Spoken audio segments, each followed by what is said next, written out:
Hello, everyone. I hope you are good. You're feeling good today. So we're quite happy to have you here today. Thank you for coming during the morning. I know that you work, so it's quite good to have you here and to see all of you here. We're quite glad to have Professor Yunus, Hans, Lamiya, and the whole team here with us today. Before we start, I'm going to give the word to Joanne Turbide, who is the Sustainable Development Director here at HEC Montréal, just to say you some few words. Good morning, everyone. Bonjour tout le monde. So, as Luciano said, we're very pleased to have you today and to have Professor Yunus and his team for a conference. On behalf of HEC Montréal, on behalf of Michel Patry, our director that was not able to be here this morning, we want to welcome you. We're very pleased to have that affiliation with the Yunus Center, and I hope that you will see during your visit here today that we are growing at a good pace to make sure that we are implementing social businesses at HEC Montréal for the Quebec and even for the Canada as well. So thank you very much for being here. Thank you.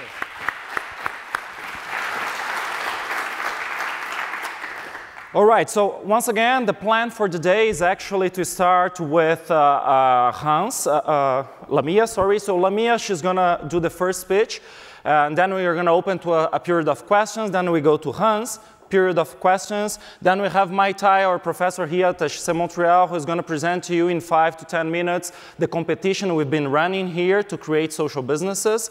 And then we go to Professor Yunus and to a period of questions. It's important to note that at the end of Professor Yunus' speech, we're going to have 3 questions coming from the teams that are doing our competition. So just to let you know, we are broadcasting that by Facebook Live. So all these teams all around the world and different players in the social business movement, they are able to see what we are doing here today.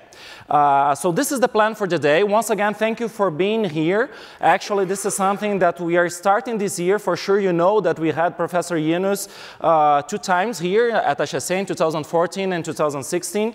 But for this year, we came out with this idea of organizing something more structured around something that they've been doing in other countries and in other universities, which is a social business forum. So the idea for today is to start and to do the first one. We know that it came with a short notice for all of you, so we just started to announce all of that a week ago. But we think that there is something to be done in this sense and to create this movement in the university and putting together the different companies and the different players actually in Montreal that are interested in developing social business solutions. Okay? So without saying anything else, I'd like to start with Lamiya Morshed. Just a few words about Lamiya. So since its inception, Lamiya Morshed has served as the executive director of the Yunus Center, a global hub for social business activities. For over 23 years, she has been working closely with Professor Muhammad Yunus at the Grameen organizations to implement poverty-focused microcredit programs in more than 45 countries. So it's a pleasure to have you here today, Lamiya. Please join me in welcoming Mrs. Morshed.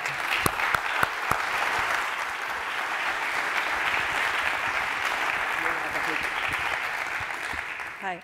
So my presentation is basically just a kind of an overview of what's been happening around social business in Bangladesh and around the world. And especially all the kind of exciting developments that have happened in recent times. So I won't go too deeply into any one social business particularly, but just give a sense of where the movement is headed now. So this story begins, of course, with Grameen Bank. 41 years ago, Professor Yunus was trying to help a group of people in a village next to his university and found that poor people had no access to even small sums of money to support their business activities.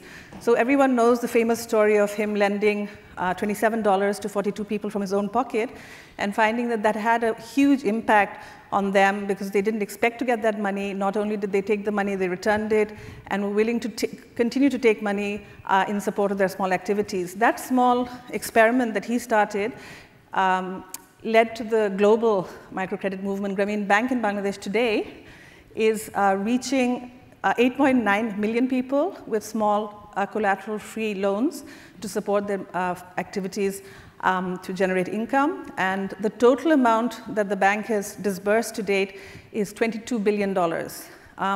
The loans outstanding currently are $1.6 billion. And an interesting and quite astounding, actually, statistic is the amount of money that the poor people have saved with the bank is now about $2.4 billion.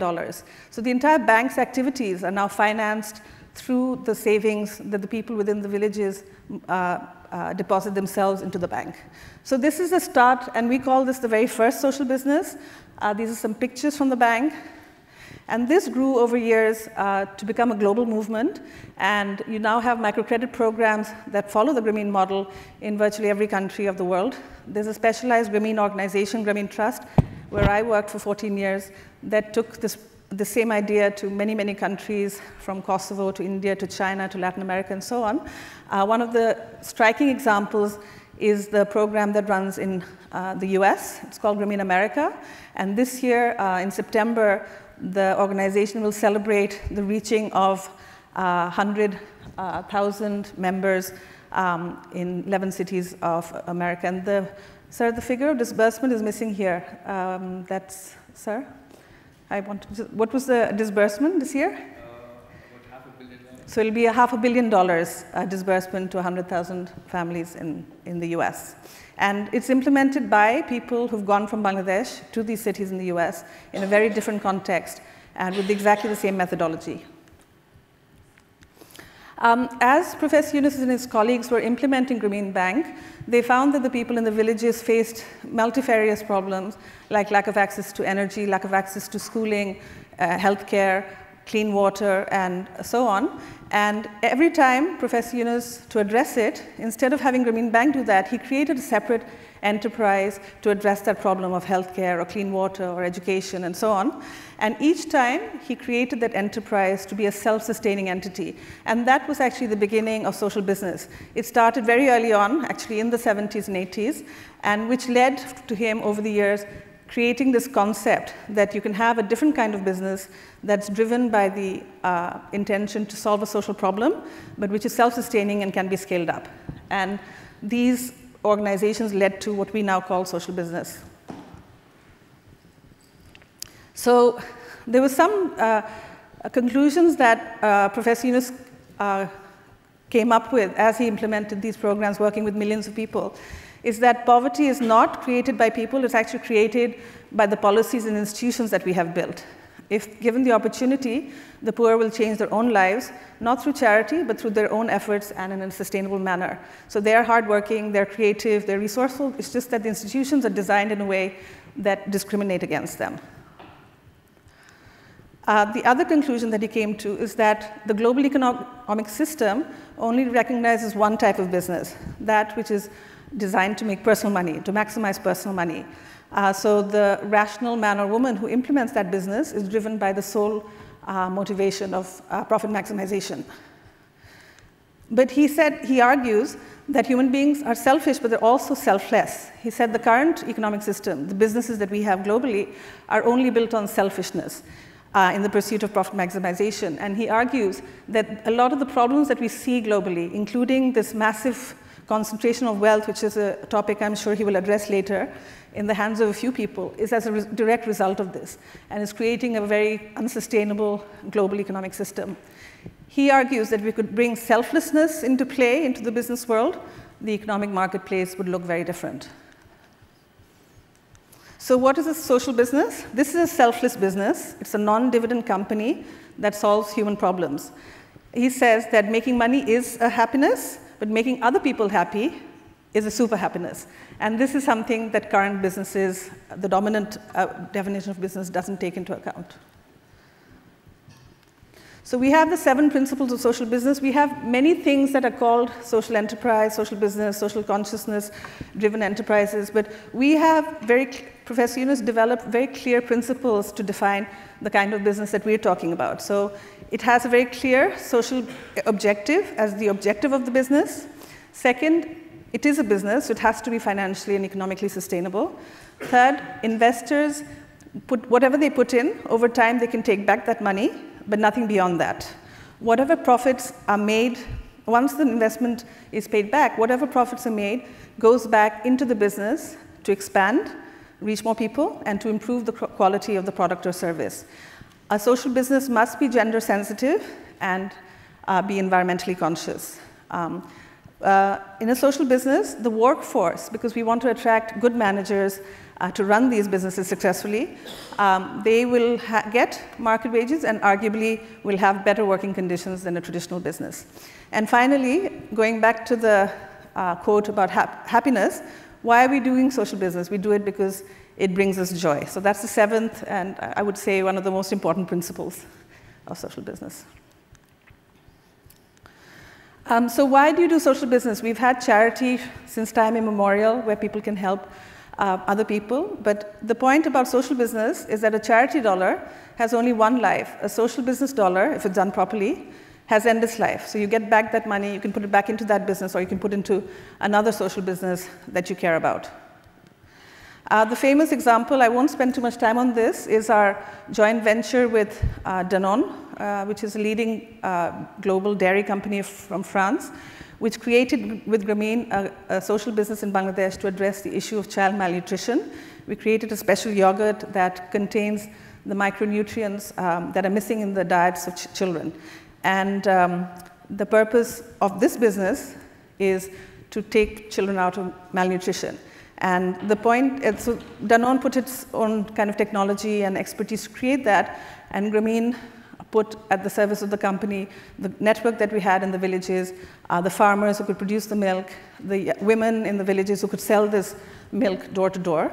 And so far, as of October 2016, we have 300,000 consumers around Bangladesh, something like 100,000 yogurts sold daily at the cost of 12 euro cents each. And each serving provides the 30% of the daily zinc, iodine, iron, and vitamin A requirements. There are 300 direct jobs created, and there's been an impact on both farmers and the Shakti ladies, who are the micro-entrepreneurs who sell this door to door and who receive an income through this work.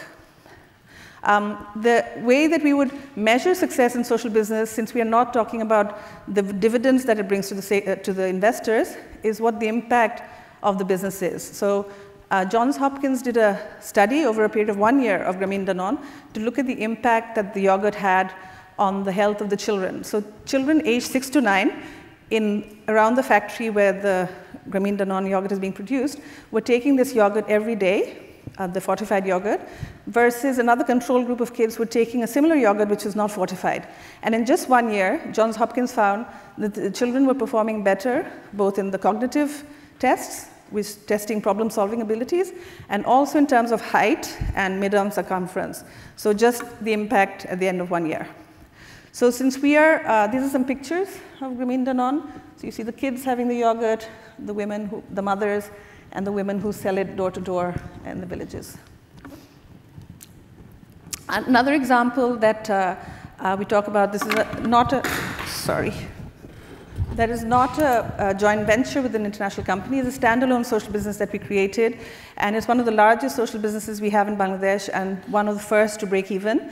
It's a series of eye care hospitals treating people with cataract problems who have impaired vision, and it's a very common problem in Bangladesh.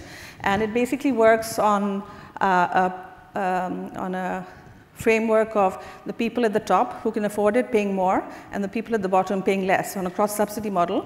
And we have created 3 such hospitals, and a 4th is planned later this year. And more than 1 million patients have been reached through these hospitals, and it's our social business in Bangladesh that broke even the earliest. So you have pictures of the 3 hospitals gaining operational profit 2009, 2010, and 2015. And these are some pictures of the hospitals. This is the one in Bogra, this is the one in Barishal, and Taknugol. So we have big established hospital based on social business principles that's doing well, and we're hoping to expand to another in the south. Another one that we have as a joint venture is Grameen Intel Social Business. This is with the American IT firm, and they have been working on creating solutions for maternal health care through IT, as well as for agriculture. So they've developed a soil testing application which farmers in Bangladesh are using to see the quality of the soil, so they know what kind of inputs are needed to have good outputs for that particular soil. And the new one that we're just launching this year is the COEL Maternally Wellness Bracelet. And this is a special bracelet that's designed to do two things. One is that it detects levels of carbon monoxide in the atmosphere, because in Bangladesh and India and other countries, because of the cooking indoors, there are very high levels of carbon monoxide, which you can't smell, but which are poisonous to the mothers. And a lot of health problems develop as a result of this. This bracelet will alert the woman who's wearing it to the levels of carbon monoxide, and if it reaches a level that's dangerous to the health, it will go off.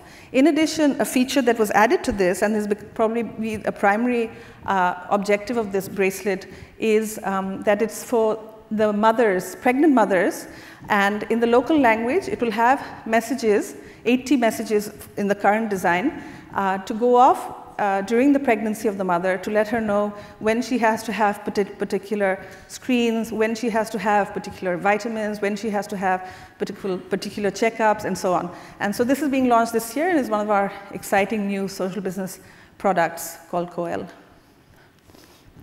So in Bangladesh, we have a series of joint ventures like this, but now the program, the social business model has gone in Bangladesh itself, one other thing I would like to add is about the creation of a social business fund that is financing non-Grameen social businesses as well. Many NGOs that want to now create social businesses, they've been working in the field but want to have sustainable models. So Grameen Telecom Trust is one organization that's financing a lot of standalone social businesses, and it itself operates as a social business. That means the investors do not get any dividends beyond recouping their investment.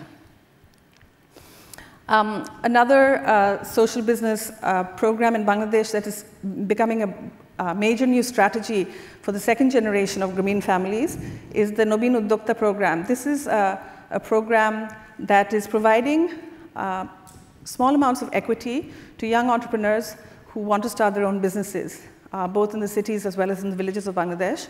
And this is the children of the Grameen borrowers. They were coming out of these families and looking for jobs that don't exist. So Professor Yunus said to them that your mothers didn't struggle these decades to get you education, to get you this to where you are, so that you would be looking for jobs that don't exist. And so we will give you the funds to start your own business. And the way it works is that the young people put in some of their own money, and Grameen organizations, the Grameen Social Business Fund for Entrepreneurship, puts in a fixed amount of money. And the two together is the seed money to start up a business. And over time, they will repay the equity back to the Grameen organization and become the full owner of the business. And in just 3 years, we have supported 16,000 young entrepreneurs in Bangladesh with this from our social business fund, which doesn't seek to do anything except to support these young people. And this is becoming a major new direction for Grameen. Globally, Yunus Center is the organization that I represent. We are working to spread the social business concept and practice, and we do this through visit programs, we do this through global networking, we organize something called Social Business Day, we do publications, and we support Professor Yunus in his work and travels. So this is one organization that's working to spread social business. The other is Grameen Creative Lab. The founder of Grameen Creative Lab, Hans Reitz, is right here. They work also very closely with us to educate people and companies around the world on social business and organize major events, do consultancies, support universities, and so on. And they are the organizers with Yunus Center of the Global Social Business Summit, which we've had 7 of so far, and this year it's going to take place in Paris, the 8th Global Social Business Summit, and I'm sure Hans will talk about that later, so I won't dwell on that. We have another organization within our family of companies called Yunus Social Business, and they're working now in many countries to take this idea, and they create a fund, and then they create a training program, accelerator to help young entrepreneurs create social businesses.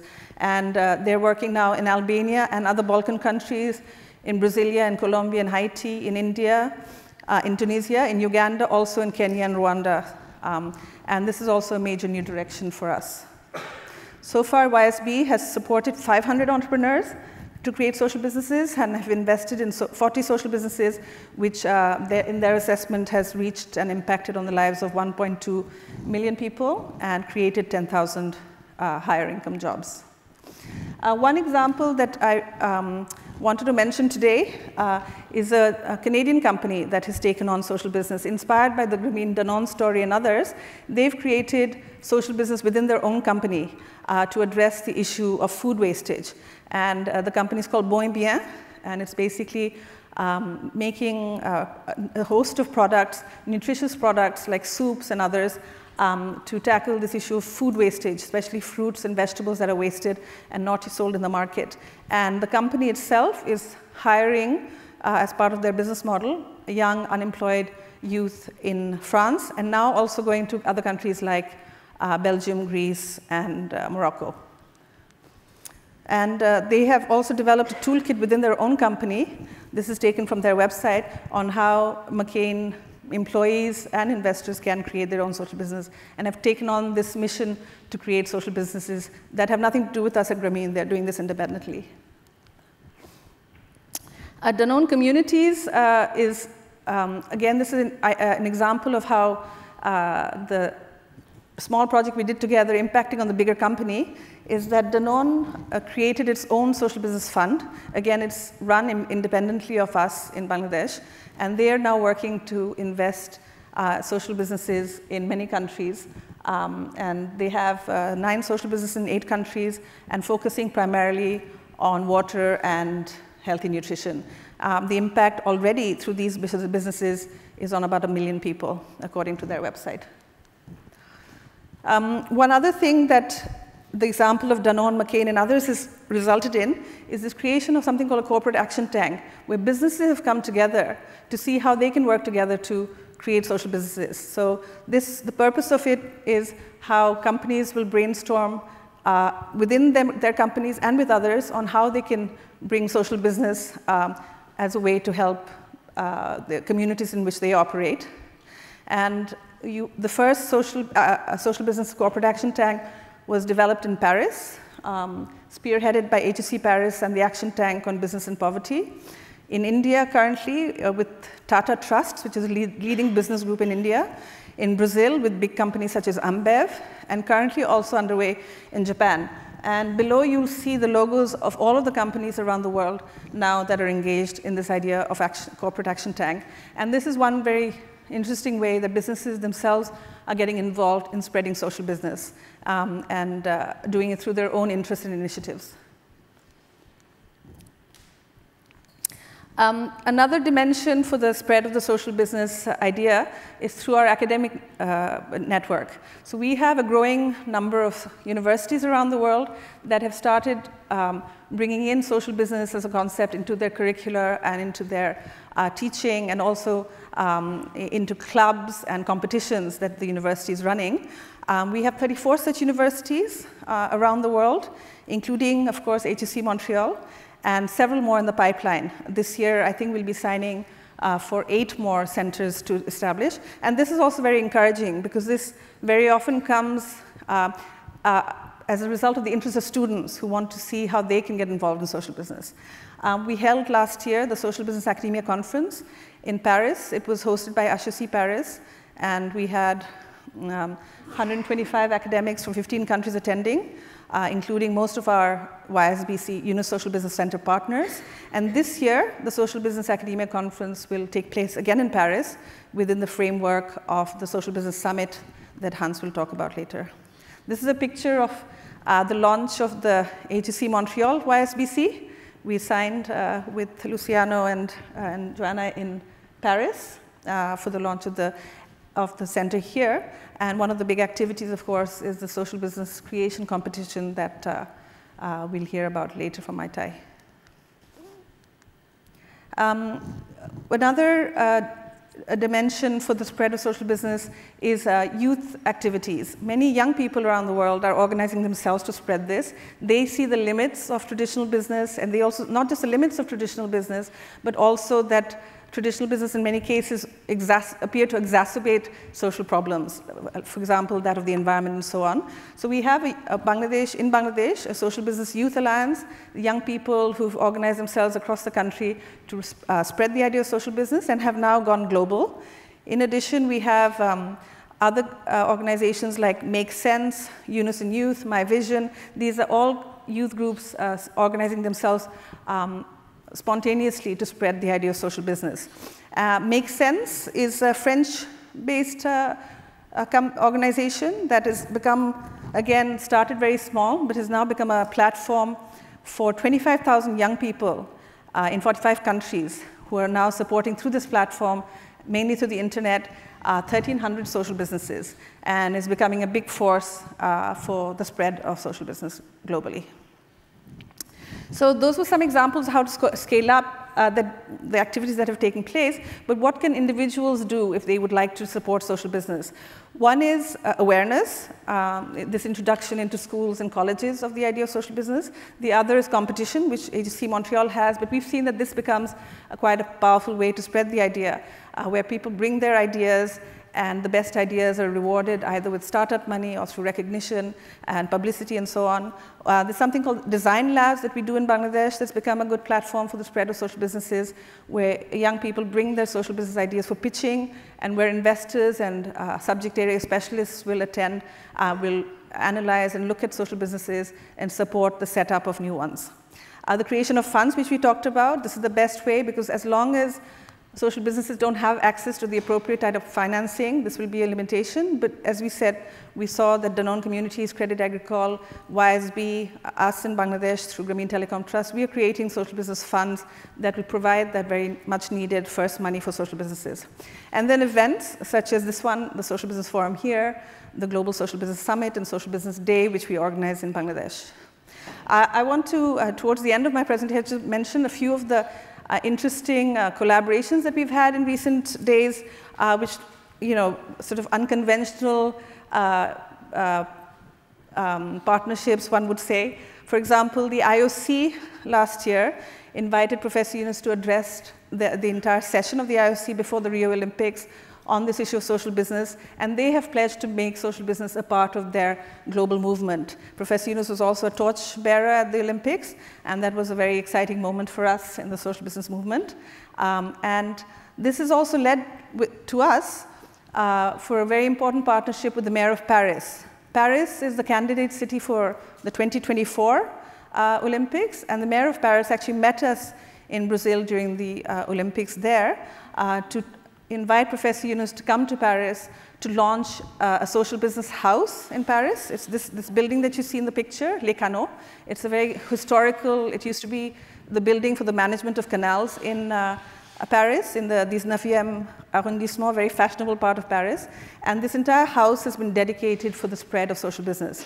So they have put social business as a central part of their candidacy for the 2024 Olympics. But beyond that, the city has committed to make social business a major policy way forward to address issues of youth unemployment, refugees, housing, and others. This is a picture of Professor Yunus on the balcony of Les Canaux with Anne Hidalgo, who's the mayor of Paris. This is another view of Les Canaux. And this is very exciting because we're right now in the process of registering a Yunus Center in Paris to work on these issues. We also have this idea of a social business city, which is a city that takes social business. Paris is like that, although it hasn't announced itself as a social business city, but there are other cities like that. For example, Barcelona, which is creating a social business fund where universities are taking social business into their curricula, where social business exists in practice, examples of social business. And Barcelona is one of them, and one of their partners is Barça, the famous football club, where Professor Yunus visited and was made a kind of an honorary team member there. You can see he's wearing the jersey. The United Nations has adopted FAO, the Food and Agriculture Organization has adopted social business as one of the ways to tackle the SDG on zero hunger. This was launched last year as well. Global advocacy continues. Your Prime Minister, Justin Trudeau, is a big fan of social business. And when Professor Yunus attended the One Young World last year, he actually tweeted about, it was the only tweet he did from the event, was about the lessons of social business and how important that is for the youth of Canada. Professor Yunus is also a member of the UN Sustainable Development Group Advocates. This is, of course, the charter that you know about, the goals that have been set out for the world to follow to achieve the main social goals by 2030. And it's a group of eminent citizens who will bring social business, the message of the SDGs to the widest possible audience. And this was started with Ban Ki-moon, but has been continued by Antonio Guterres. This is a picture from Davos where he met with the SDG advocates there. We actually consider that social business will be a very important part of the plan to achieve the SDGs, both because they have impact, but mainly because they can scale up and be sustainable. So that's a very key thing. And as part of our commitment to the SDGs, the focus that Professor Yunus has laid out in his vision is that of 3 zeros: the zero of poverty, zero unemployment, and zero net carbon emissions. So these are the 3 things that we, through Yunus Center and through our work globally, are focusing on as part of our contribution to the Sustainable Development Goals. And I'm excited to announce also that Professor Yunus' new book with the same title will be coming out later this year, where you can read more about the issue of the vision of 3 zeros and what are the most effective ways to achieve that. Finally, I would like to invite you to our global event. This is called the Social Business Day. It takes place in Bangladesh on the 28th and 29th of July. I hope some of you can attend that. It's a gathering of all of our global partners where we meet to exchange experiences, mainly to energize each other, because we are working on some very pressing social issues of the day, and time seems to be running out. So we get together to learn from each other, but mainly to inspire each other. And I hope some of you will come. There's some pictures I have here of our newly built Social Business Convention Center, which will host the Social Business Day this year. It was built just last year. We couldn't have the event last year, but this year it's ready to host the event next month. So I hope some of you will come to that. I would just like to end with a quote from Professor Yunus, which is that when we delink the idea of personal profit from business, it becomes all about using our creativity to solve human problems. And this goes to the core of what human beings are about. Thank you very much. Thank you.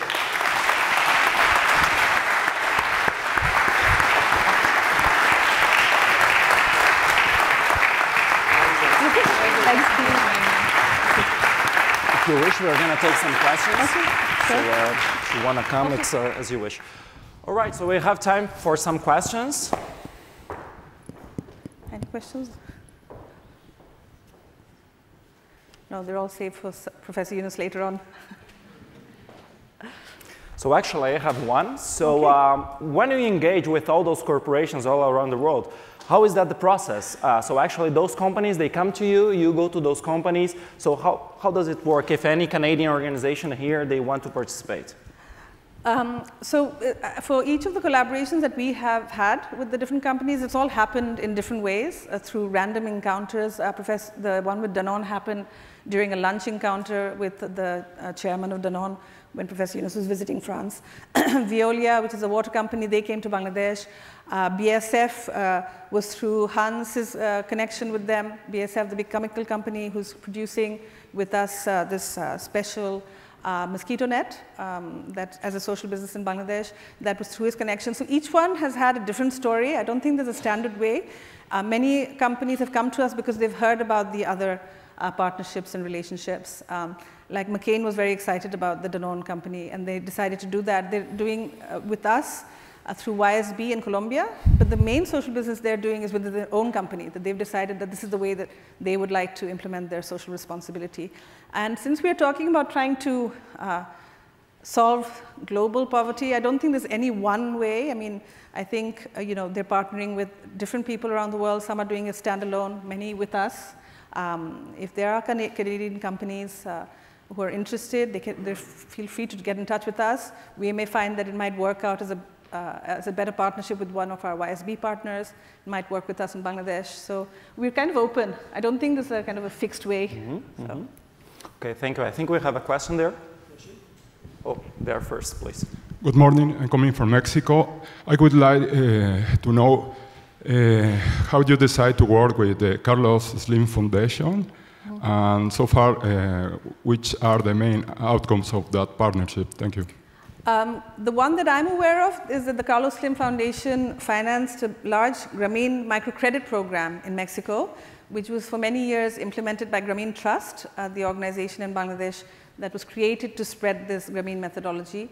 But a few years ago, they are now implementing themselves. Grameen Trust is no longer a part of that partnership, but Carlos Slim Foundation is now implementing that Grameen-type microcredit program through their own means, which is the way it works in many cases, that we go and give kind of turnkey support, and then when that's no longer needed, we withdraw and they implement.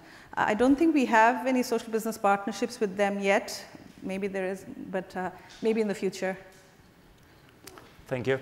Please. Hello, my name is Alain. I'm from Montreal, working with L'Esplanade, which is a social business incubator, and also with the Mars Center from Toronto. Two questions. So thanks for the presentation. It's very great. On the social business venture fund side, the numbers you pointed out, 16,000 social business leaders or entrepreneurs is staggering. This is great. What kind of support, in addition to the fund, are you providing these young entrepreneurs? Oh, so it's quite intensive because it's a joint venture with them, because the fund is putting in money, they're putting in money, yep. And there's a very strong process of hand-holding. Basically, the Grameen organization supports them through the entire setting up of their business, through any problems that they face. They may face failure, but the commitment from Grameen is that we are with you regardless of failure, because businesses will face failure at some point.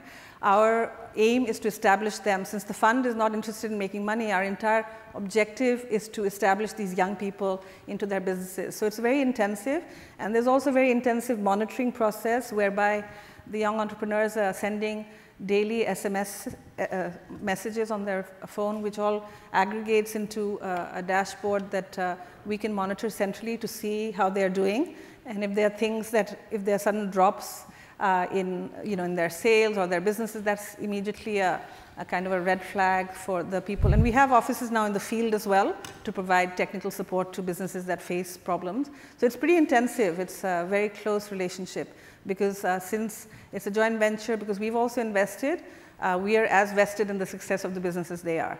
So it's, now all of there are 4 Grameen companies that are doing this, sure. And they all have established offices around the country to be there to help these entrepreneurs as they need it. And my second question relates to the investor side, or companies. There's obviously the definition of social business, as you pointed out. There's also the major trend about impact investing from investors. How do you see social businesses, impact investing, all these different definitions? Is there a cleanup of definitions happening in the industry, or how do you see the progressions or the trends regarding the investors going to be more active? We think it's important to define the social business, what we mean, and I think that zero dividend definition is very key, because what Professor Yunus has said before is that for businesses that mix up the profit making with the social impact, it always seems like the profit making trumps every other consideration. So in the case of the social businesses that we're doing, we just take that out of the equation. It has to be sustainable, it has to return the investment to the investor, but it's all about the impact, and every aspect of the business is designed to maximize the social impact. So while you have social enterprises, impact investing, venture philanthropy, many things that are kind of related, we always say that a social business is a very clearly defined subset of social enterprise, where the definition is that there will be zero dividend to the investor. And I think it makes it clear then what we're talking about and removes confusion. So, thank you. Thank you. I think we have 2 more here. Yeah, hi. My name is Joseph from HEC Montréal. I'm quite excited to read Professor Yunus' next book, which talks about zero emissions. Because my guess is that this is really kind of the innovation in terms of, developing social business. And so I was just wondering if you had some initial examples, experiments that you've been getting involved in terms of this more kind of environmental sustainability and zero emissions? I think you'll have to wait for the book to read the book. Coming out quite soon in September. But there are some very compelling examples, including, Grameen Shakti in Bangladesh is one example, the renewable energy company that was established by Professor Yunus and which very rapidly grew to reach millions of, more than 1.5 million households with solar panels, and on a sustainable basis. That's one very powerful example that's elaborated in the book. But there are also many others like that. What we're saying is that for social businesses, one of the principles is this environmentally conscious, is that conventional business in this mad pursuit for profit has really thrown that consideration out in many cases and has created a lot of the problems we see. So we are saying that it has to be a central consideration in the design of social businesses. So, okay, thanks. Thank you. Thank you. Yeah, please. Hi. So I work in anthropology and like community-based conservation in concerning the Kenyan Maasai, but then I used to do some work in India for a very large NGO, and one of the things I always felt was that this profit-making thing, of course, is one aspect of it, but how do you align incentives, for someone that is trying to maybe tell a story or get their people to engage within a program, rather than actually achieve like tangible impact? That I don't know if that's a clear question. I'm not clear. So I mean, someone comes to you and says, "Oh, we'd like to do something with you," but it's not necessarily a question of the incentive isn't purely impact based, right? There's always something, either pushing their own product, or it could be about just a story that's really nice for their the kind of corporate setup. And I guess the second question is just about realizing the value within the social business space, because you've got so many people that you've got all these businesses that are doing wonderful things, like you talked about the the band that alerts women to high carbon monoxide levels. So that's an amazing thing that obviously has huge contributions, everything from like the savings in the healthcare system, and so how do you realize that value, and how much of policy directive is there? I mean, the example of Bangle, and this is something also that Professor Yunus has been advocating for years. He's saying that the IT companies, the really innovative companies, have always been, again, driven by primarily the need to be profit maximizing. And because of that, the consideration of the social impact of their product is a kind of a secondary consideration. He's always said that if you put the social objective or the social impact at the center of the design process for these IT companies, there's nothing that can't be done, because the technology is there, the innovation is there, the creative power is there. And this is an example of that Grameen Intel, since its main objective is how can I impact on the maternal health of pregnant women, that they put all of their resources in the design of that. And so I think that's what's the exciting thing about social business, is that it brings out the creative powers of the people engaged in this enterprise entirely to serve the human social purpose of it. And that's what we're trying to argue. And to the extent that many companies are now being impacted by this, I consider that that's been a success. So. Thank you very much. We're going to take two more. We have one there and the other one on this side, okay? Yep. Hi, my name is Kara. I work at a company called Credo, a social business here in Montreal. I had a question concerning your corporate partners or corporations which you partner with on CSR and social business initiatives. How, given that those 3 zeros are some of your priorities for business, for the role of business in society, how do you ensure that your partners work within their business models to achieve zero poverty and zero emissions, for instance, understanding that a lot of normal business as usual is a cause of a lot of the poverty and inequality that we see today? So when the business have approached us in the past, I mean, we've kind of decided which ones made sense for us to do, if what they were trying to do and what we were trying to do, there was a match, especially in the creation of these social business joint ventures. It was kind of a process of consultation on two sides to see if this is something that we would like to work on together. There's certain companies that we'd rather not work with because we know that their product is outright bad for health. For example, a tobacco company or maybe an armaments company like that. So we have kind of our own guidelines about who we would work with and who not. But one of the messages that I've understood from Professor Yunus is that companies should do social business alongside. We're not telling them to shut down their profit-making businesses. They do that, but they do social business on the side. And many companies will find that this is what becomes attractive for them, and then they will allow this one to grow. So we have broad guidelines, I think, within our organizations about who we would or would not work with.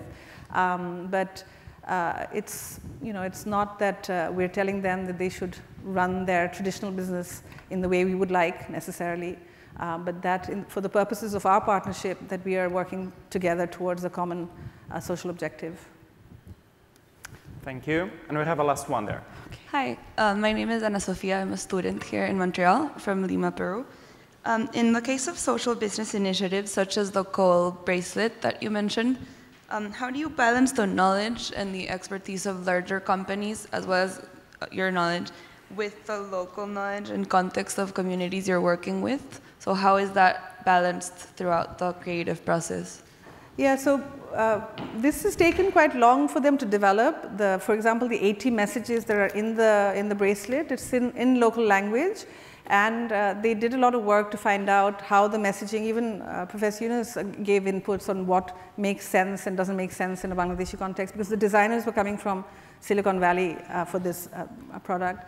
And they actually did a lot of work with the local communities to make sure that the messages were in language and presented in a way that makes sense to them and they understand. So I think for this particular product, there was quite a sort of deep interaction with the women in the communities to understand their concerns and to make sure that these messages are not kind of really delinked from their day-to-day lives, that they can really understand it. So in each of the countries where they want to deploy this bracelet, they go through a similar process working with the communities to do that. Yeah, please go ahead.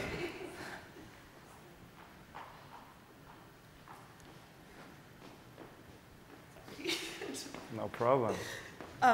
Yeah. So in terms of the knowledge that is being transmitted through these bracelets, for example, because especially in terms of maternal health care, there's a lot of local and traditional knowledge that I'm sure these mothers are aware of through their just local context. So is that taken into account in the message building more than the message transmission? So far it's only been done for Bangladesh, and I know that when they've developed those messages, they really took into account the practices in the communities and in the villages and spend time with families in the rural areas to do that, and if they deploy this in other countries, they would do the same thing. Because I don't think you have a one-size-fits-all for mothers in different countries. So I sit on the board of that company with Professor Yunus, and they mentioned that wherever they want to deploy this, they would have that very deep process of understanding what it is, what are the practices for moms in those communities. Thank you. Okay, thank you. Thank you very much.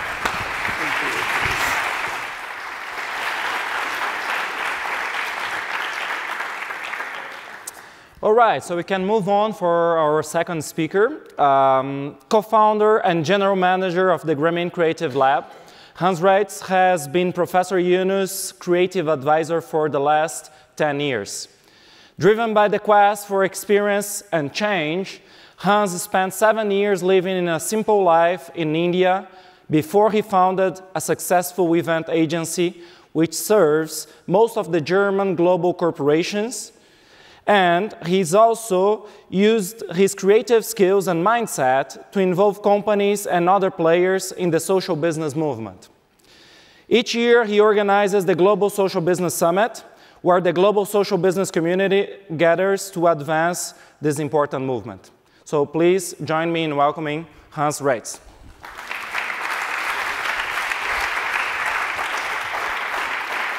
It's all about others, nothing about me. That I'm calling social business. Business to do good to people, do good to the planet, without any intention of financially benefiting out of it.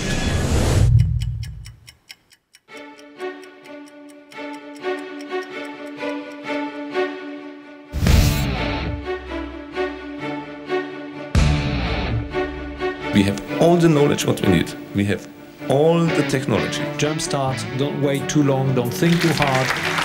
That's what the spirit of social business is all about. Applauding them who has done little bit, because that will open up the whole gate for a huge big thing. I would like to say it starts with people.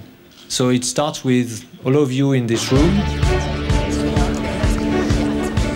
I think this is a good time to take the frontier to the next step. We have selfishness in us, but at the same time we have selflessness in us. Why don't we create business out of the selflessness? More than 100 companies will be represented, 20 universities all over the world, and a lot of young spirit.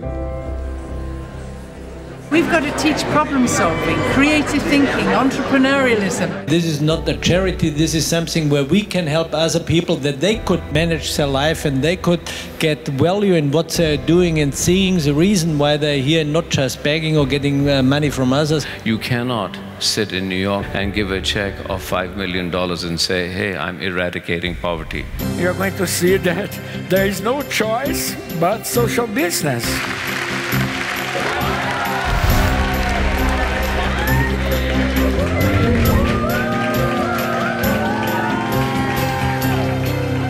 Good morning, Social Business Summit. Thank you and welcome, all of you. We can change a lot of things with a small idea.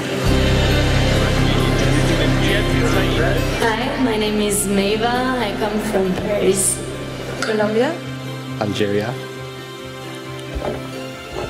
I feel caring about the future. More than 5 billion people don't have any social protection. That is not their future, it's our future. My dream for the world, and that's the thing in which I'm going to work in the next years, is that every kid that is born in the world has the opportunity as any other kid in the world and to become who they want to be. This is Felipe from Peru. How are you?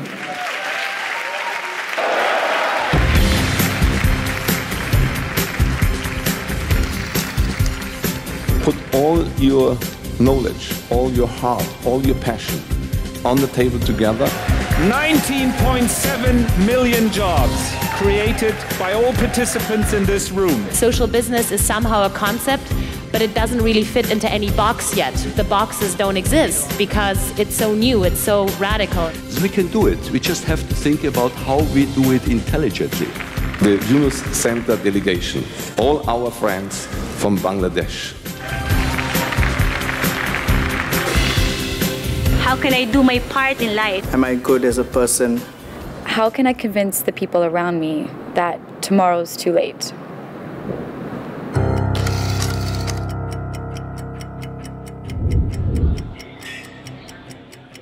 Many new members join in the family because we start believing that there is a very good chance that we can really make an impact in the world. We have so many problems in the world.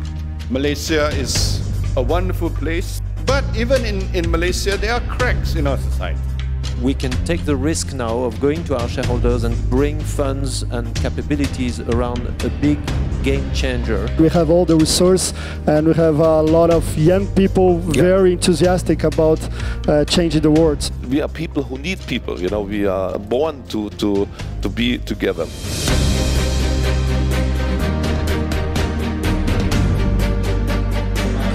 And I hope that this Social Business Summit here will plant the seed of a quiet revolution. If this can happen in Bangladesh, this can happen in any country. Today, the big challenges in the world cannot be solved by business or by government or by civil society alone. I wish you a very fruitful time.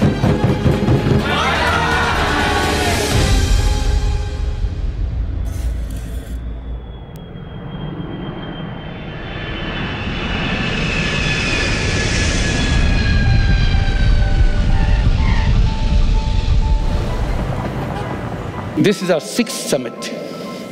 And each summit, we look for something new, something bold, something concrete. How do we balance the capital economy and the people economy? Because by definition, innovation actually disperses jobs. There is growth, but how inclusive is this growth? And this is obviously something which is true in many countries in the world. The responsibility of the company doesn't stop at the gates of the factory. It actually goes beyond. A business that is going to many will find it challenging first.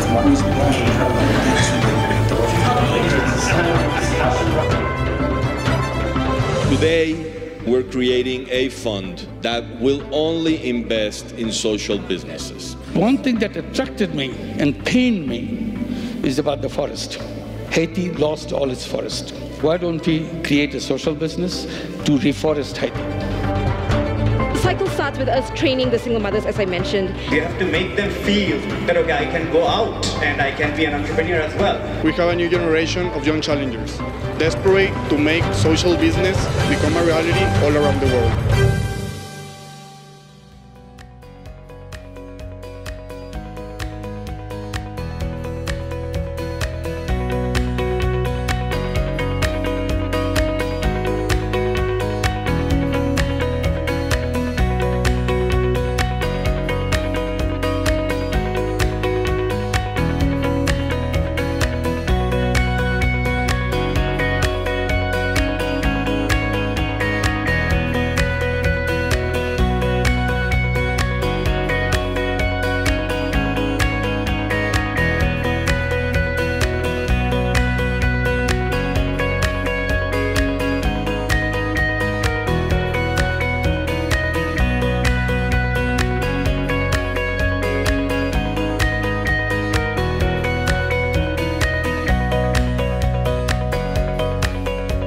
Where we want to transform. What is our aim? Zero poverty, zero unemployment, zero net carbon emission.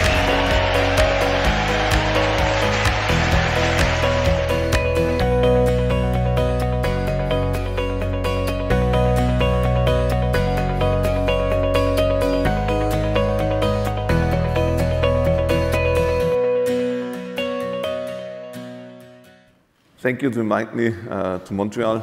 It's a great honor to be here in the city. The first time I was here in Montreal in '95, I was a talent scout for Cirque du Soleil for more than 3 years, bringing the best artists to the Cirque. So when I meet Professor Yunus, 2008, I was running 14 years my agency, setting up different bench of companies, small companies, about a dozen, 12. And when I hear the framework about social business, when I hear the framework, what's going on, I was so excited. Then I say, I have to give a closer look. And I did this, what education is all about. I did a self-experiment, and I not read books. I didn't read articles in the newspaper. I asked Professor Yunus if I can come to Bangladesh and have my own impression and my own look to it. And of course, I saw the Peace Nobel Prize. I saw the enormous awareness about the Grameen family and the Grameen achievement, but I could have not a clue about it, what is really behind. So my first time I arrived in Bangladesh in 2008, and I was taken, like many other people, to went out in the villages, see the daily work of the people in the Grameen Bank, these are the organizations around Grameen Bank and the whole, what we call the Grameen family. Sometimes I call it the Grameen Gushti, the Grameen tribe, to be together. And I compare it to the huge mega organization who I was the most important creative consultant, you know. I was very successful at this time. I'm leading every creative ranking in Germany in live communication. I was the consultant about creativity. And the top companies in Germany, I took care about their top leadership forums, about the way they behave, about the mission and the vision statements, and about the top decisions, what they have to do. So I compared it to the mega organizations over 100,000 people, great companies like BMW or like BASF or others. And I compare it to the organization in Bangladesh.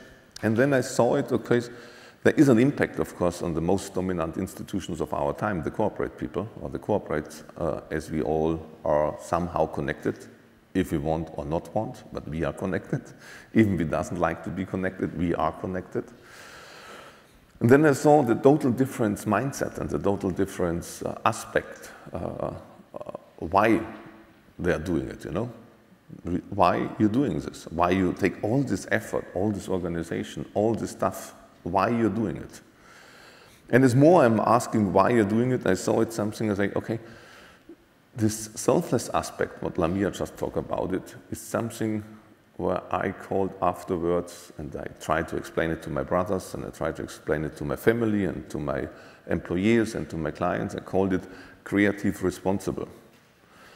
And at this moment, of course, Professor Yunus had a good income as a teacher, as a professor, you know. He have not to take care about anybody else, you know. He did it for himself.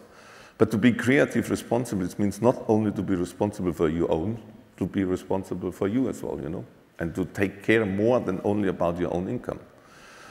The creative responsibility is an opportunity in all of us to say, if we are in a position where we are not sick, where we are not having a huge health trouble, then we are here to take care about each other. I didn't saw any organization around the globe who have such a great attitude like the guys in Bangladesh. And then I observe it. I say, okay, comparing to Germany, the Bangladeshi, the government, you know, comparing to Germany, it's a really tough government, and it's not what we expected under a government who serves the society. The law is very difficult. Corruption is one of the highest in the whole world. And then also the natural challenge, the pure natural challenge in Bangladesh is so high and so dramatic. But all these people around the social business movement, I really don't give up. They're highly connected. They're extremely happy to each other. And then I say, oh, why we should go to Bangladesh to say, oh, may I can help these people. I definitely understand after my first journey, oh, I can learn something to solve my most social pressing needs around my community, around my cities, and around my stuff. So, and then I went back after my first journey, and I talked to our mayor in the city of Wiesbaden, who's the capital city of the state Hessen. So it's close to Frankfurt, so Frankfurt is not the capital city, it's Wiesbaden. And I talked to the mayor, can we create something like a social business city, where the city, the community of the citizen, are having an aim to say social business is our attitude, our way to behave, is our vision, is our mission to go. And thanks to Dr. Müller, who was the mayor at this time, he said, I love this idea, let's create the first social business city. So we brought together the university, the main newspaper, some NGOs, some entrepreneurs, some stuff, and since around 7-8 years, we're promoting social business in our city. We started very small, changing one street. You know, we took one street where we see a lot of integration work have to be done, where we see a lot of injustice in our society, and we say first we change a street in the city, then a district, and then it goes through the whole city. After 10 years now, or not even 10 years, 8-9 years, you can go through the city and you can see, oh, this is done by the social business city movement, this is done by the social business movement. Slowly, you see a change in our city. And I see it now than a lot of other people who live in the city have the same wish to be more connected in the city, you know? We have more relation between each other and see who you are, what are you doing, what's your story all about? Or what's your story? What's your story? How is your life? What's your next baby? You know, what's going on? So having a real deeply relation again, or at least a relation in a city. So with the social business city movement, we really achieved something in the city of Wiesbaden, and we inspired a lot of other citizens in other cities to try to think, oh, can I start something in my city? Can I do something next to me, you know? And this is something what I would really share today, to see on the creative responsibility side. Every one of us have the capability, if he's not in dramatic need, then he can take care about somebody who is next to him. And social business is a beautiful tool to make this with roles and responsibility, with management, you know, with a clear structure, with a clear framework, with a good, sustainable way in an economic sense, you know. So this makes a lot of sense to us in Wiesbaden. And I know now is watching around a couple of, nearly 100 people here, but there's a couple of 100 people out on Facebook.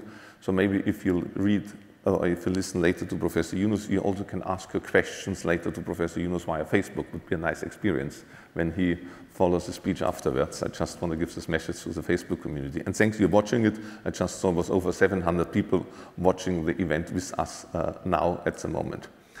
So the aspect about being on a global scale, trying to be a global citizen, to see we are all somehow connected today. You know, we are nearly 8 billion people now.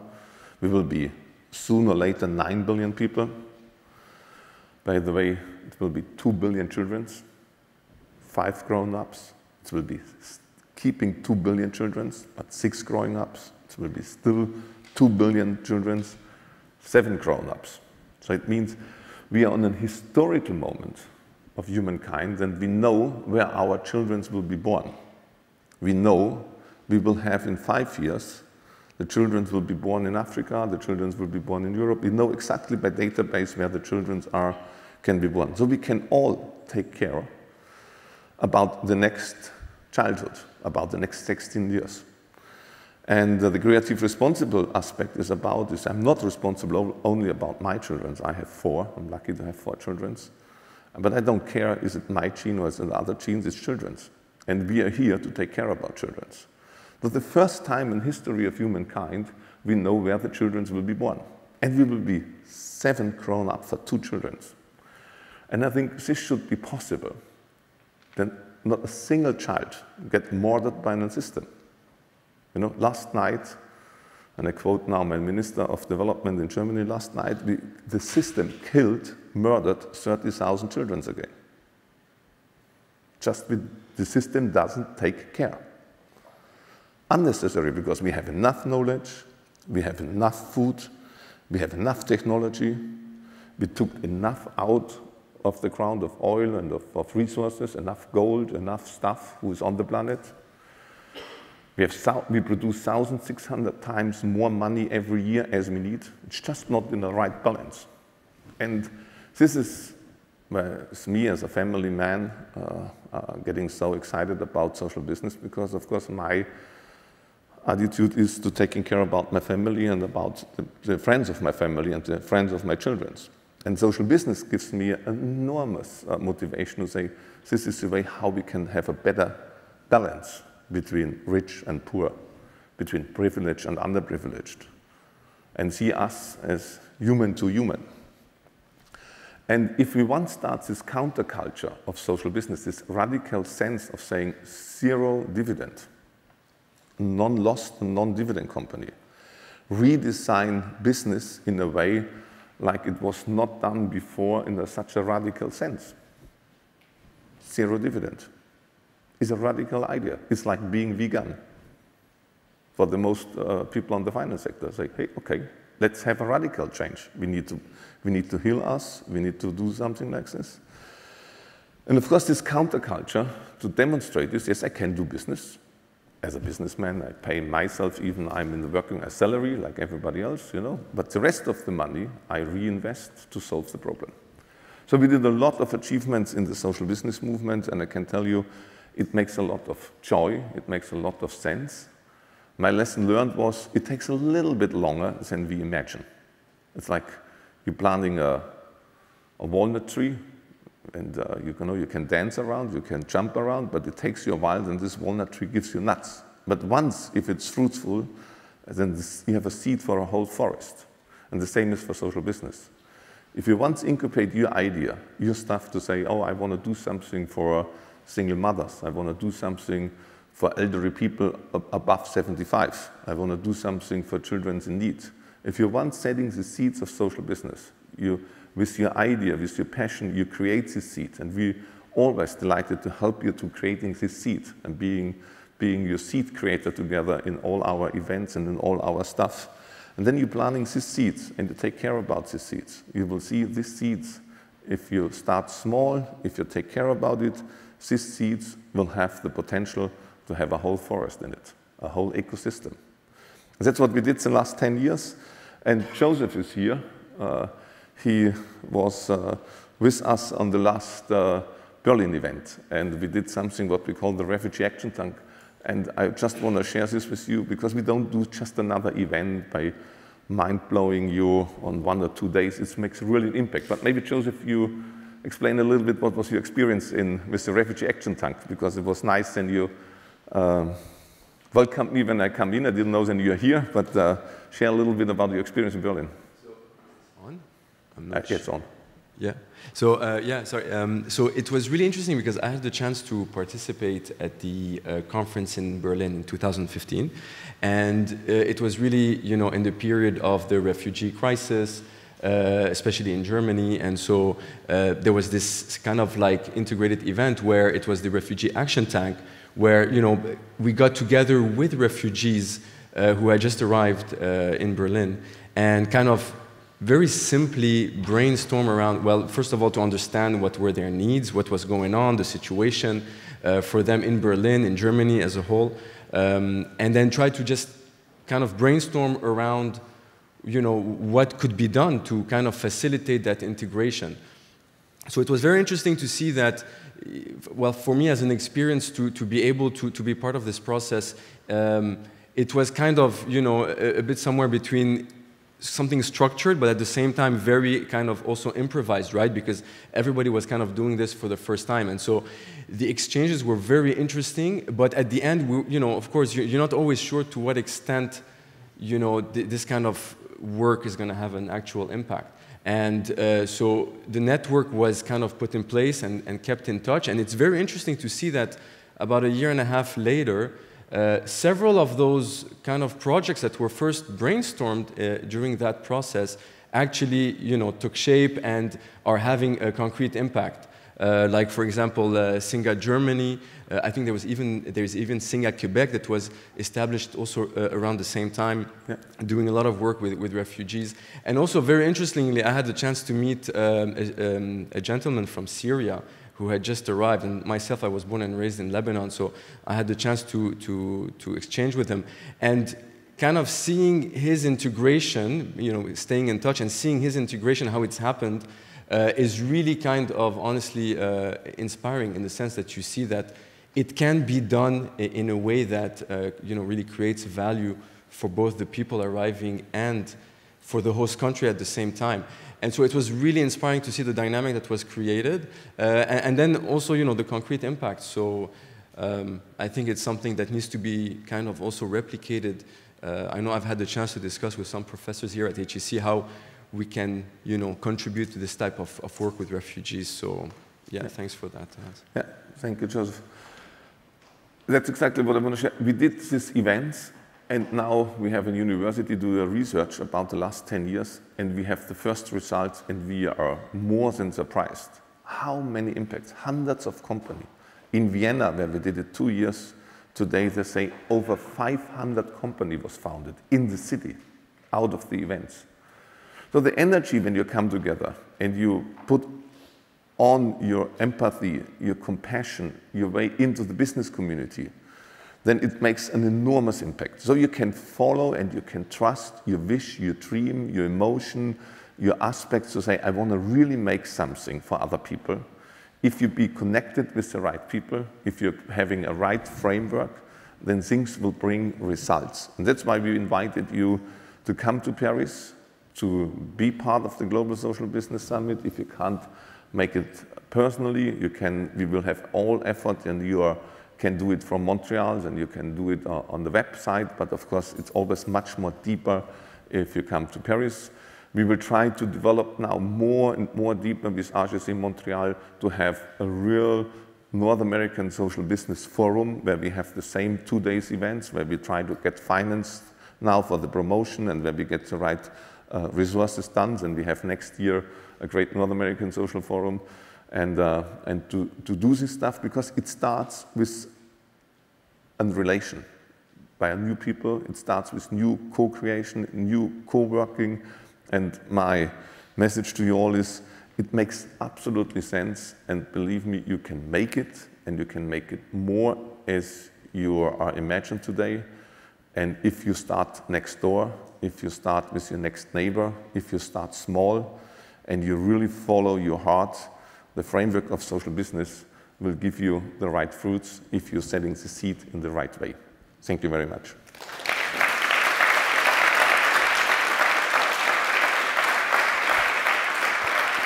Thank you. All right, thank you very much, Hans. Time for some questions, please. Yeah, we have Joey here.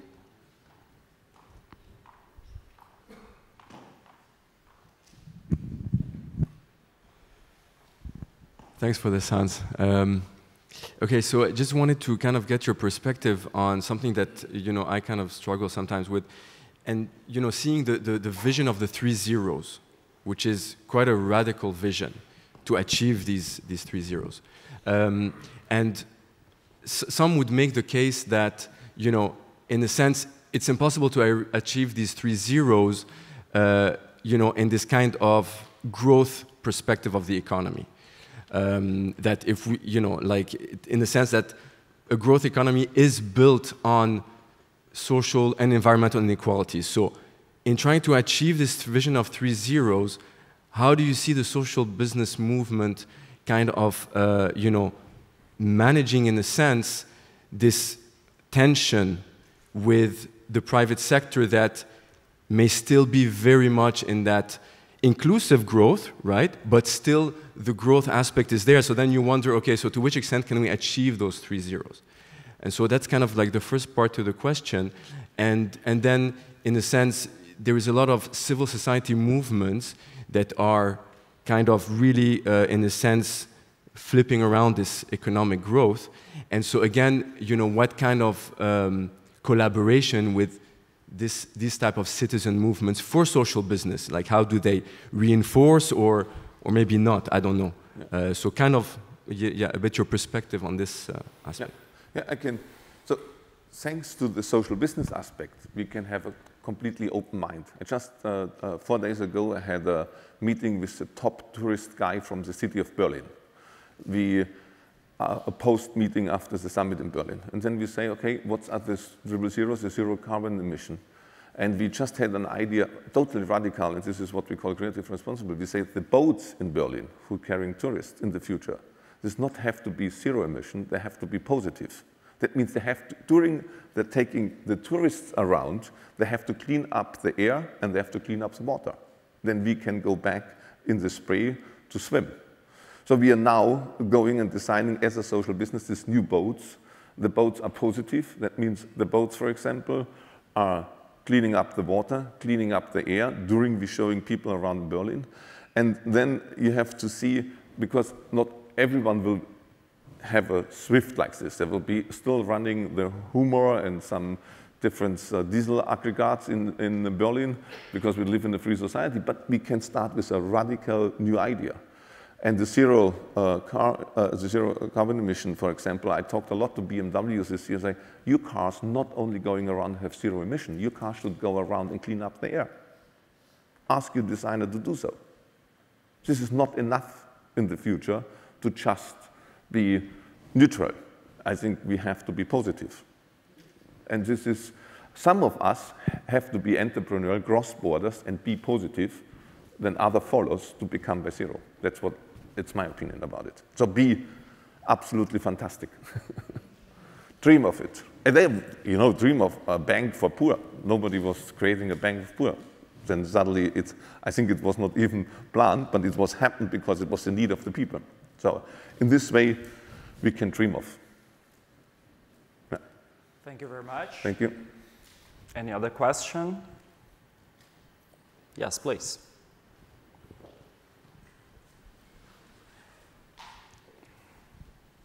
Good morning. First of all, thank you for your presentation.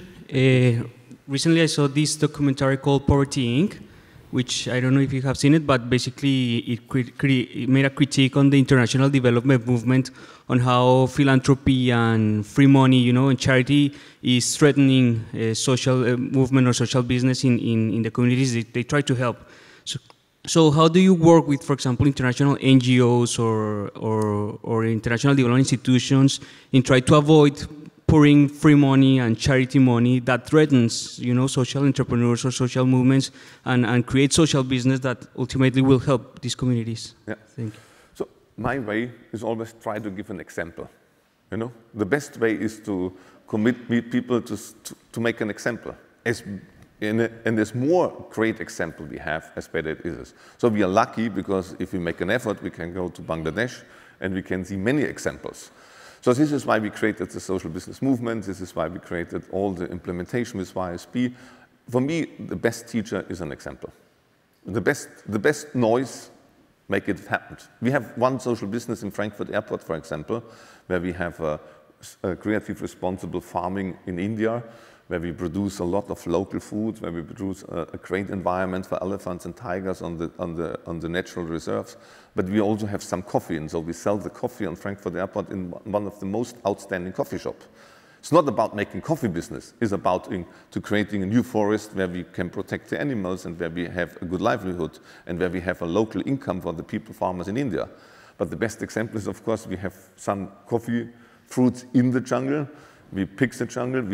We deliver it very delicious. We built one of the most fancy coffee shops, and we are still positive on all our impact. So examples, examples, examples, examples, and again examples. This is how we try to inspire people. I think it's not to convince people, but to inspire. And then it's their choice to do or to not do. And inspiration is a good tool to promote, yeah. Good. Thank you. Thank you very much, Hans. Thank you. Thank you.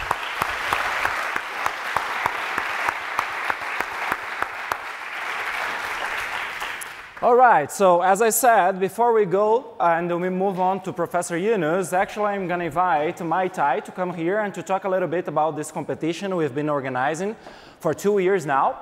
Just before I give you the word, so maybe just to remind everyone that here we are organizing this event at our IDEOS, Pôle IDEOS, which is actually a hub we have at HEC Montréal to work on social innovation and social enterprises.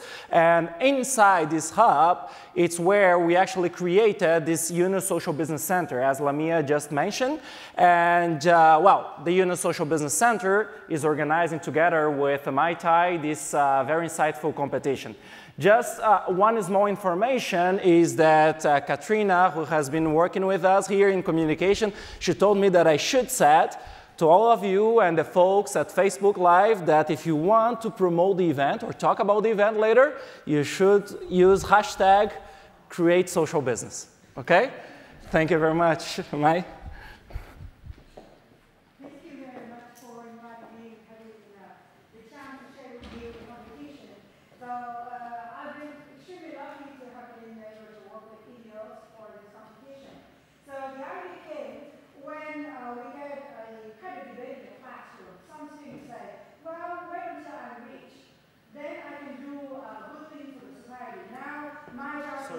Sorry, Mike, just you need to speak here because of the broadcasting we have, okay?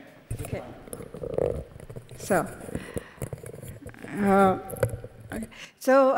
Well, just to give you a little bit of the background of the competition, it started when in the classroom when we teach entrepreneurship, the students say, well, I need to go out, make my place in the world, and wait until I'm rich. Then I will start doing good things for the society. And I try to convince students that it's all about business model. And you can start doing good right away when you start building your career, entrepreneurial career. And then we look at the classroom curriculum, and not just HEC, but look at other universities, and we found similar pattern that students come to classroom, do a lot of academic exercises. And then we would like to propose a new way of teaching entrepreneurship by pushing students out and do work on the field, and then help them build a good business model that helps them make the money as well as creating good impact for the society. So that's how the social business creation as a training program was created, and we offer it globally to students around the world to join us. And we use gamification as a mechanism to promote engagement students, but in fact, it's our training program. So to help you understand about our competition, I'd like to give you a story of one of our participants. So he came to us last summer, and he got an idea of working on insects, because he learned that insect has good protein, and a lot of people are suffering from hunger, and protein might, from insect might be the solution. And because he studied agriculture and environment at McGill University, and that's what he thought. And also at McGill University, they got a group of students producing insects for human consumption. So he wanted to do exactly the same. Exactly the same. So he prototyped with an insect bar, and then gave out to people to test to see how people would buy insects to eat. And he wanted to sell it here in Montreal and North America. But then he came to us last summer, and through our coaching, he changed completely. So instead of now selling for human consumption, so he figured out that, hey, look at animal feed. If you can grind it up and feed animal, the protein is good for animal too, because now humans seems to be very resistant to the idea of eating insects. And look at what we are feeding animal now. And a lot of what we feed animals come from wild fish from the ocean that cause a lot of problem with wildlife fishing. And so, okay, that's good. And then if move further and say, hey, but then the insect we're using, and he figured out that might cause another environmental problem. You know, the insects might create crops that are used for to feed humans. But then, through our coaching again, and he figured out, another kind of insect could help. So now he's working on black soldier. It doesn't sting, and it eats on food waste. So through there was his summer work with us, through our coaching. And so he figured out he can tackle two problems at the same time. One is that food waste, because those insects eat the food that now in North America we have that huge problem of food waste. And then the insect then will be ground up and feed animal. So two problems at the same time. And I'm super happy now, 1 year later, he's now after $1 million investment. And he went on and he was selected by the United Nations among the top finalists for their Accelerate 2030. And after that, and a lot of other awards. And so he's been telling everybody, wow, that our social business creation was crucial in the development of his business. He changed completely the business model, changed completely the customer segment, completely the products and so on. So how did we do that? So first, our intake, we asked for only $100 application fee, because we want to look at students who are really motivated in learning, because this is not like classroom. You sit in a classroom and you listen to the teacher and answer quiz. It's not that easy, because being in our program, it's a lot of sweat. The students have to go out and work on the field, go after the stakeholders and do a lot of work in the field. And so we teach students how to use market mechanisms to solve social challenges. And we teach students how to build a business model that they can get blended return on investment, both financial return and social return. And so the first round, that's 2 months in February and March, that the students have to go out and ask all of their stakeholders, not just the customers, anyone who might have an influence to their business, including the competitors and suppliers and government, etc. And the task of the first round is to get moral support. And they have to learn why people support them and why people oppose them, and whether they are willing to just endorse the idea. And then in round 2, in April and May, now once with that, what they have learned, now they will build a business concept and develop it to a business model. So while they are studying in working on round 1 and 2, we provide online classroom, so where they can source material. And our way of teaching is the opposite of what you see in a classroom, where professors go and teach, give the material, teach students, and then they answer quiz. But here it's the opposite. They start with a problem, and then when they need help, and we know what kind of problems they will have in whatever phase of business they are going through. So the teachers are now changed the position from instructors to being coaches. And so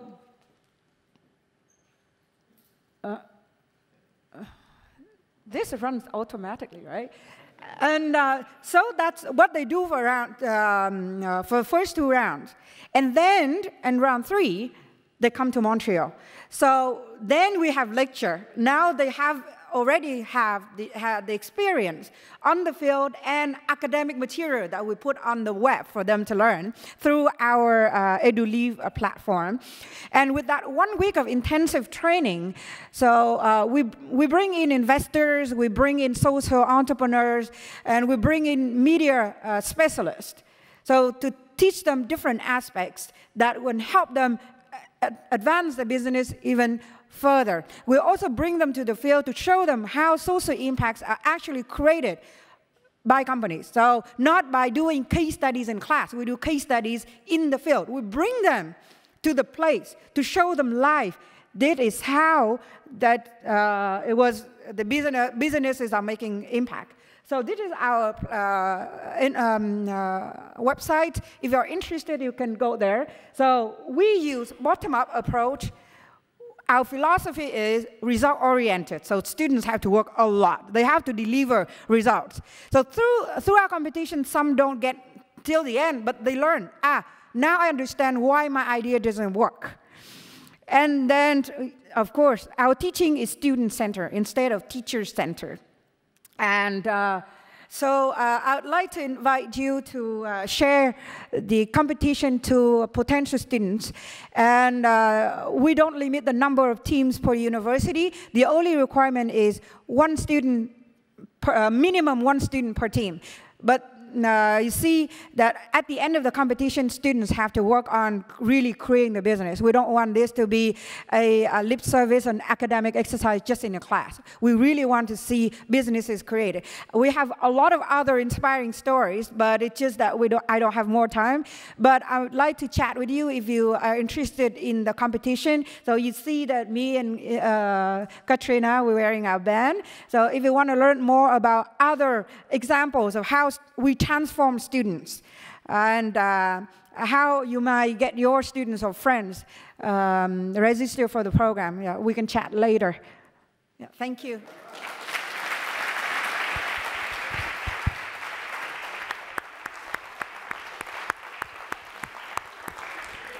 Thank you very much, Mai Tai. Actually, if she had time, probably she would also say that actually what we're trying to achieve here, of course, we have this pilot. We've been running that for 2 years now. But of course, we see that as a learning platform. So we are working just with universities right now, but we believe that this is something that could be used actually to other sectors. We could go to CEGEPs, we could go to even companies, organizations. We had the Esplanade here. So we could use that as an e-learning platform actually to encourage people and to train people to create social businesses. So of course, we don't have time for questions right now, but if you want to discuss further about that, please just come talk to us at the end of the conference, okay? So now we reached the greatest moment of the morning, I would say. So yes, I'm quite sure that you all know the story and the history of this man who has really changed the world. But I believe it's always important to remind, some of the facts and some of the important things that justify why he has the impact he has today in the world. So I'm going to just read to you some of the elements that makes this man quite inspiring to all of us here and to several around the world. It's my great pleasure to introduce you to the keynote speaker of this conference. His ideas and achievements have been a source of inspiration to me and to many others around the globe. In the 70s, a professor of economics in a local university in Bangladesh, disturbed with the reality of the poor people in the region, decided to take concrete steps to make a change. Together with his students, he started to provide microloans to those who wouldn't otherwise afford to have access to credit. Practicing lower interest rates and focusing on group loans and credit to women, this initial experience scaled up and became a bank to the poor, the Grameen Bank. After more than 30 years, the Grameen Bank has become a big and successful organization, which counts with more than 8 million clients. And as we saw at the presentation at Lamiya, lots of social impacts, right? This experience has inspired the creation of numerous microcredit initiatives all over the world. Today, microfinance reaches more than 100 million people worldwide and has proven to be an effective tool to alleviate poverty and to encourage the inclusion of marginalized people. The powerful impact of this bank and of its founder were internationally rewarded in 2006 with the honor of a Nobel Peace Prize. But the contribution of Professor Yunus is not limited to the development of microfinance. The Grameen Bank has also offered another example of social innovation. It was one of the first successful experiences of a social business, an organizational model that blends a social mission with business operational practices. Numerous organizations and even countries, as we just saw today, embarked on this idea. And today, our worldwide network of social businesses initiatives has been demonstrating the value of this alternative type of organization. HEC Montréal also starts to take part in this movement.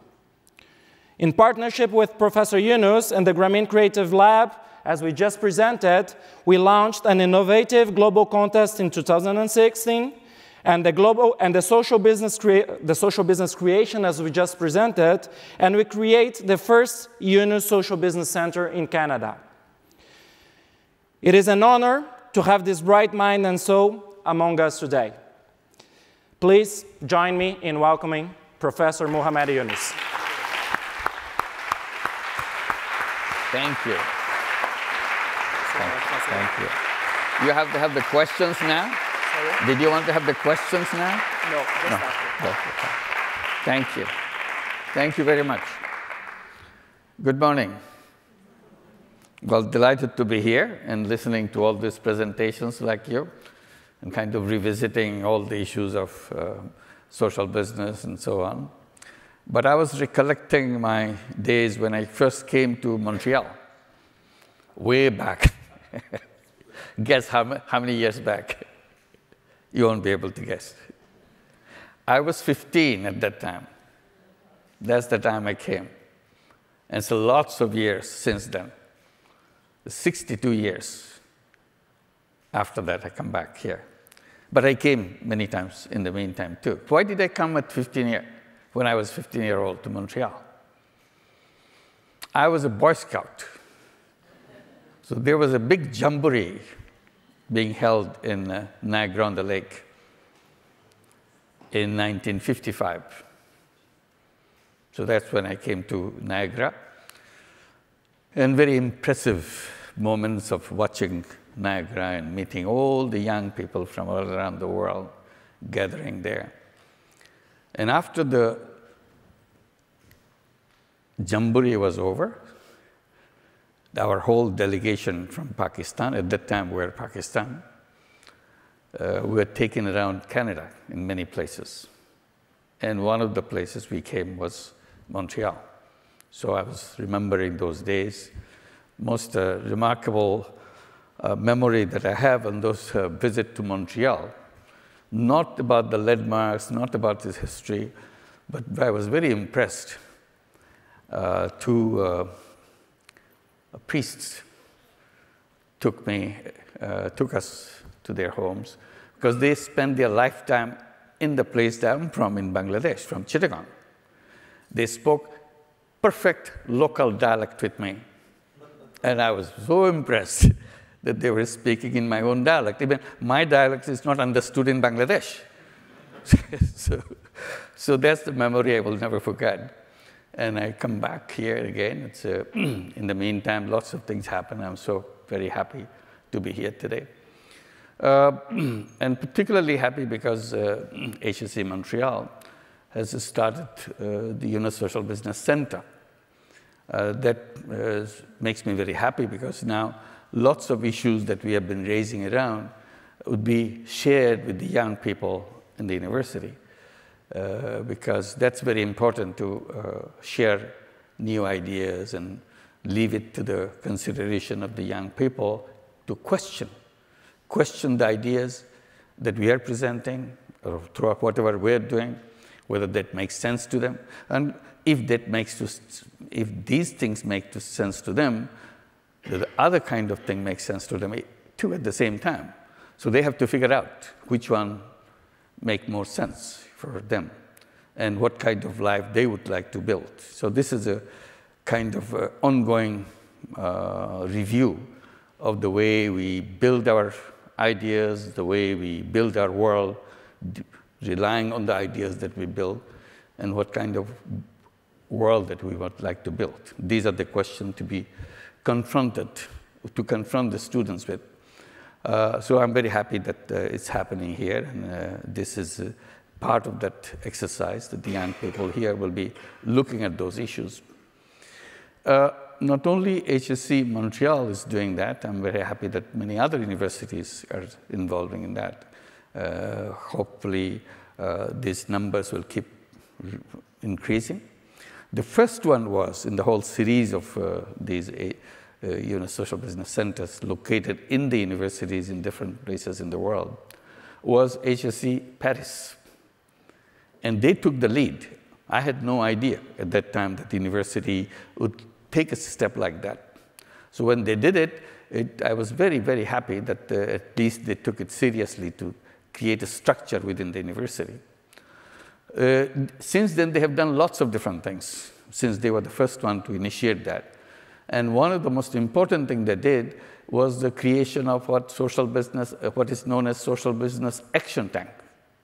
We are familiar with the word think tank, but this is a kind of twist that took the word action,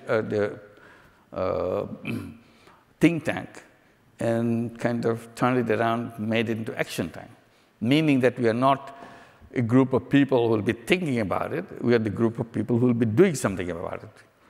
And they invited the big businesses in France, all the top business houses in France.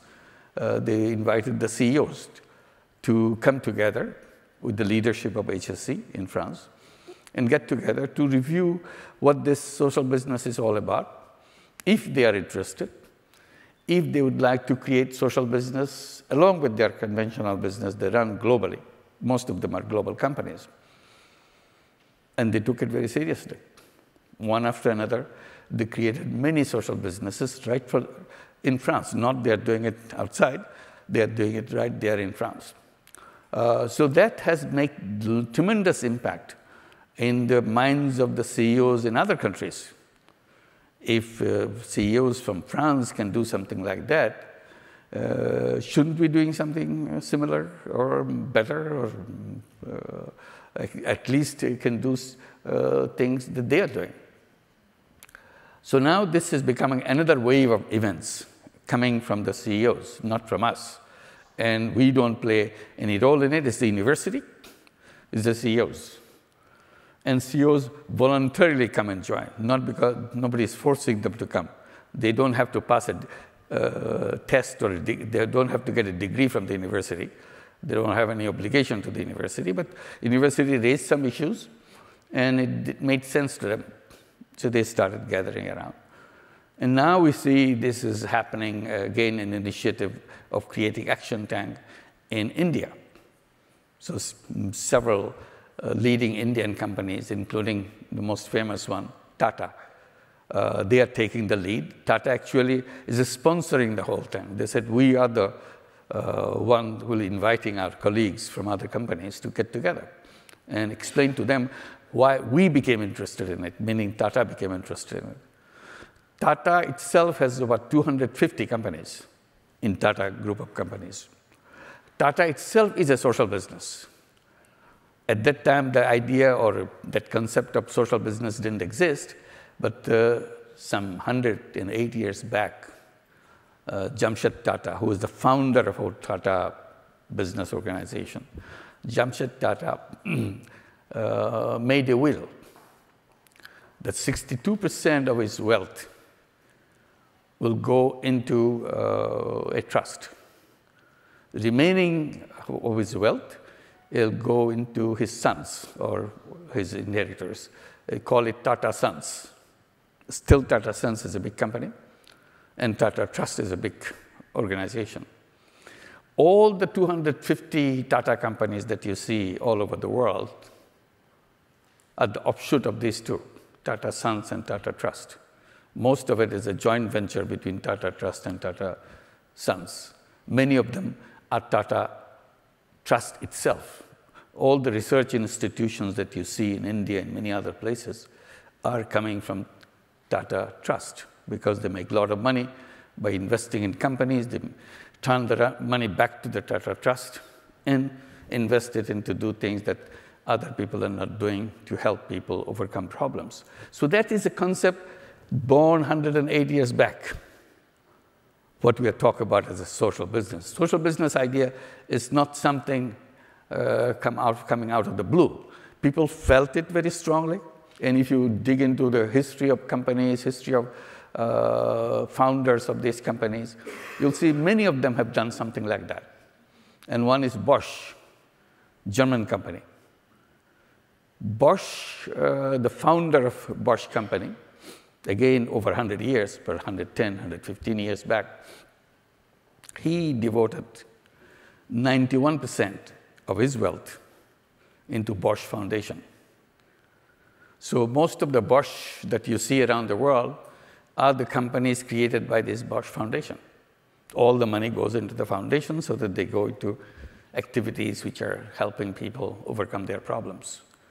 So Bosch is still around, and it's a big, respected company, global company, but it's coming from the donation or a sacrifice, or not even a sacrifice, a pleasure of the founder that this is what I want to do with my money. So that feeling, what Bosch had, what Tata had, everybody has that. So it's not something that we have to implant inside of them to do similar things. So what we are trying to do is to kind of giving it a framework so that people can understand this is not out of the blue. It's something, it has a long history, long tradition, and it could be done more systematically. So Tata is taking the lead in India to create an action tank. And then another thing is happening on the other side, in Brazil. Brazil also taking initiative inspired by what France has done to create action tank, Brazil action tank. And Brazil has lots of global companies and big companies in Brazil. Some of them now got together, not all of them right away, but some of them. This is how all campaign begins. Some of them take the lead and others follow. So Brazil action tank is coming up. So naturally the question will be, will HEC Montréal take the initiative to bring the companies here? So it's up to you to decide and see if any of you would be, any of the companies in Canada will be interested in it, to create an action tank. And I see a big initiative again today in Japan. Some Japanese companies already took the initiative to create that. So this is their own initiative. seeing what is happening in Japan, what is happening in France and other countries. How do they meet to get these ideas from each other? And that's what Hans was explaining, Social Business Summit. We invite many people around the world, and many people around the world learn about it through news reports and books and so on. They become curious, they want to participate in it. As you saw in the previous summits that were held, the glimpses of it was shown here, each one of them. Many of the people speaking there are the top CEOs of big companies. So we invite them to become speakers, tell them what they do, what they would like to do. We are not saying this is what you should do. We simply raise what do you do? And then we tell what we do. So this kind of communication begins. They were arguing their case, and we are presenting our case. So this is a kind of a mutual give and take to see what can be done, what is needed to be done. So that dialogue continues beyond the summit. The summit is a place where we take the advantage of inviting them. Some respond to us, some don't, but we don't mind it. We don't expect everybody to jump in. So those who come, we get to know them, they get to know us, and this dialogue begins. That is the beginning of it. So this is where the meeting takes place. This is not that we go and kind of preach to them, this is what you should do. We don't preach. We simply go and tell what is happening, and does it make sense to them?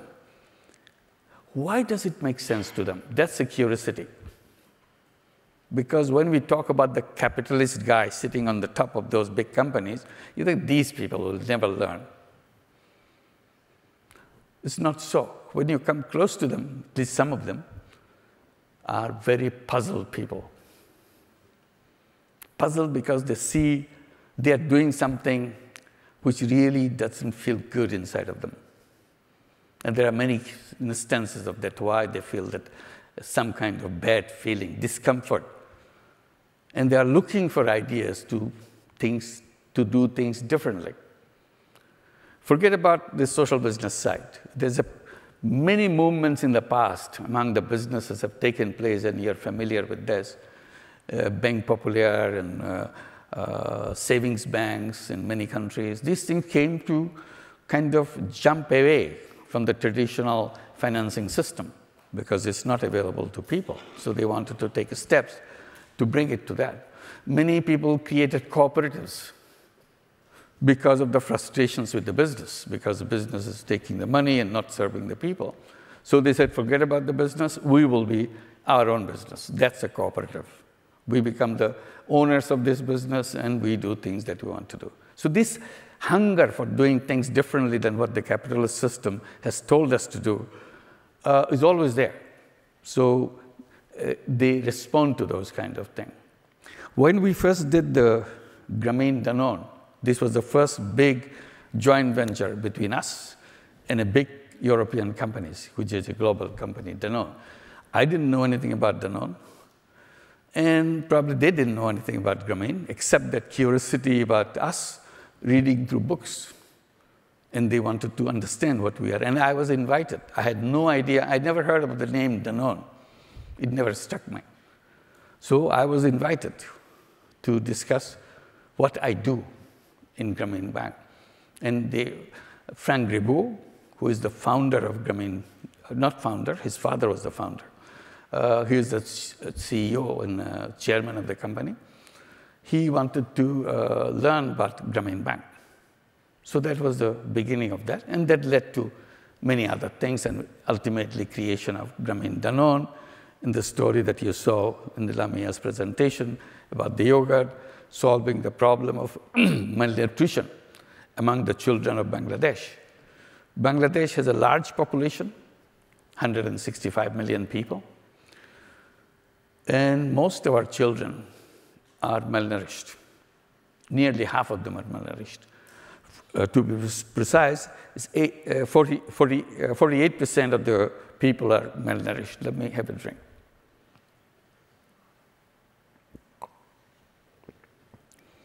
So we focused on that, on the malnutrition issue. And we created that. And Danone is a big company. Whatever they do, business news reporters are very curious. Business newspapers are very curious what they're doing. So they became very curious what they're doing in Bangladesh. They reported what they said, what we said, what we're doing. And when I was going around, as I go around, newspaper people will always come to me, put their microphone in front of me. What is it going on with the Grameen Danone? So I try to explain what this is a Grameen Danone. And one of the common questions they will always ask, no matter where I am, whether it's in Europe, whether in North America or any place else, don't you think Danone is taking advantage of you?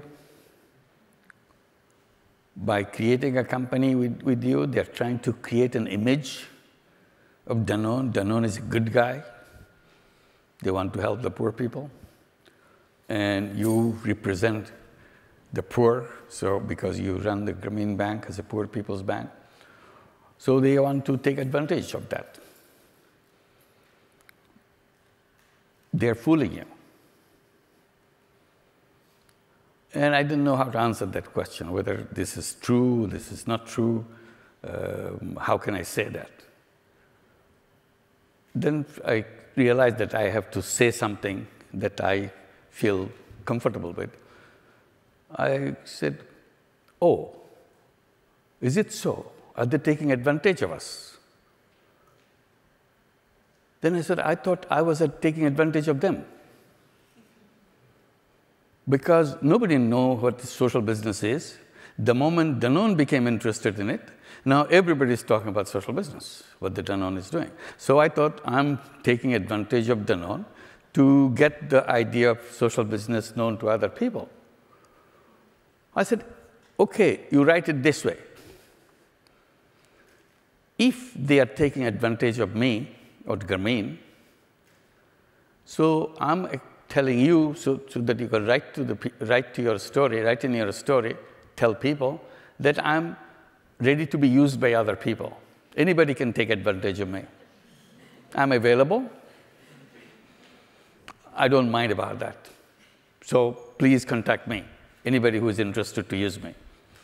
So I kind of put it the other way, and I really genuinely believe that. If that's what they're doing, I'm happy with that, because this way they will become familiar with what we do, not as an outsider, but as an insider.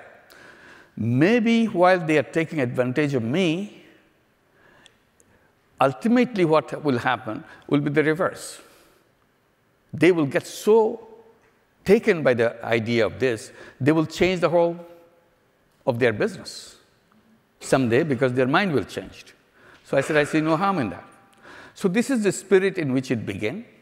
And this is how it's gradually spread in other countries and other people and so on. And when I mentioned about Montreal and Action Tank, and you don't seem to feel that, yes, so many Canadian companies will jump into it. But they have. That's another funny thing. The one very attractive, big Canadian company which took its own initiative to start social business is a Canadian company, McCain. This is a company, Canadian company, which is a global company. I had no idea. I'm not familiar with McCain, but they kept on chasing me. Wherever I go, McCain people will chase me. They want to talk to me. But they didn't get the chance to talk to me because I'm busy and so on. Finally, Hans facilitated it. He said, okay, I'll find a time to discuss with you. So we sat together in Europe, not here. They were chasing me all over Europe whenever I come because they can't catch me here. So they caught me there, and I explained what Grameen Bank is, what microcredit is, what social business is. I said, you don't have to explain all this. We read everything. We know everything about you. The reason we want to talk to you, how can we get involved with you? We want to do some social business. We like your idea very much. And the people they were talking, they were not the owners, they were the executives of the company.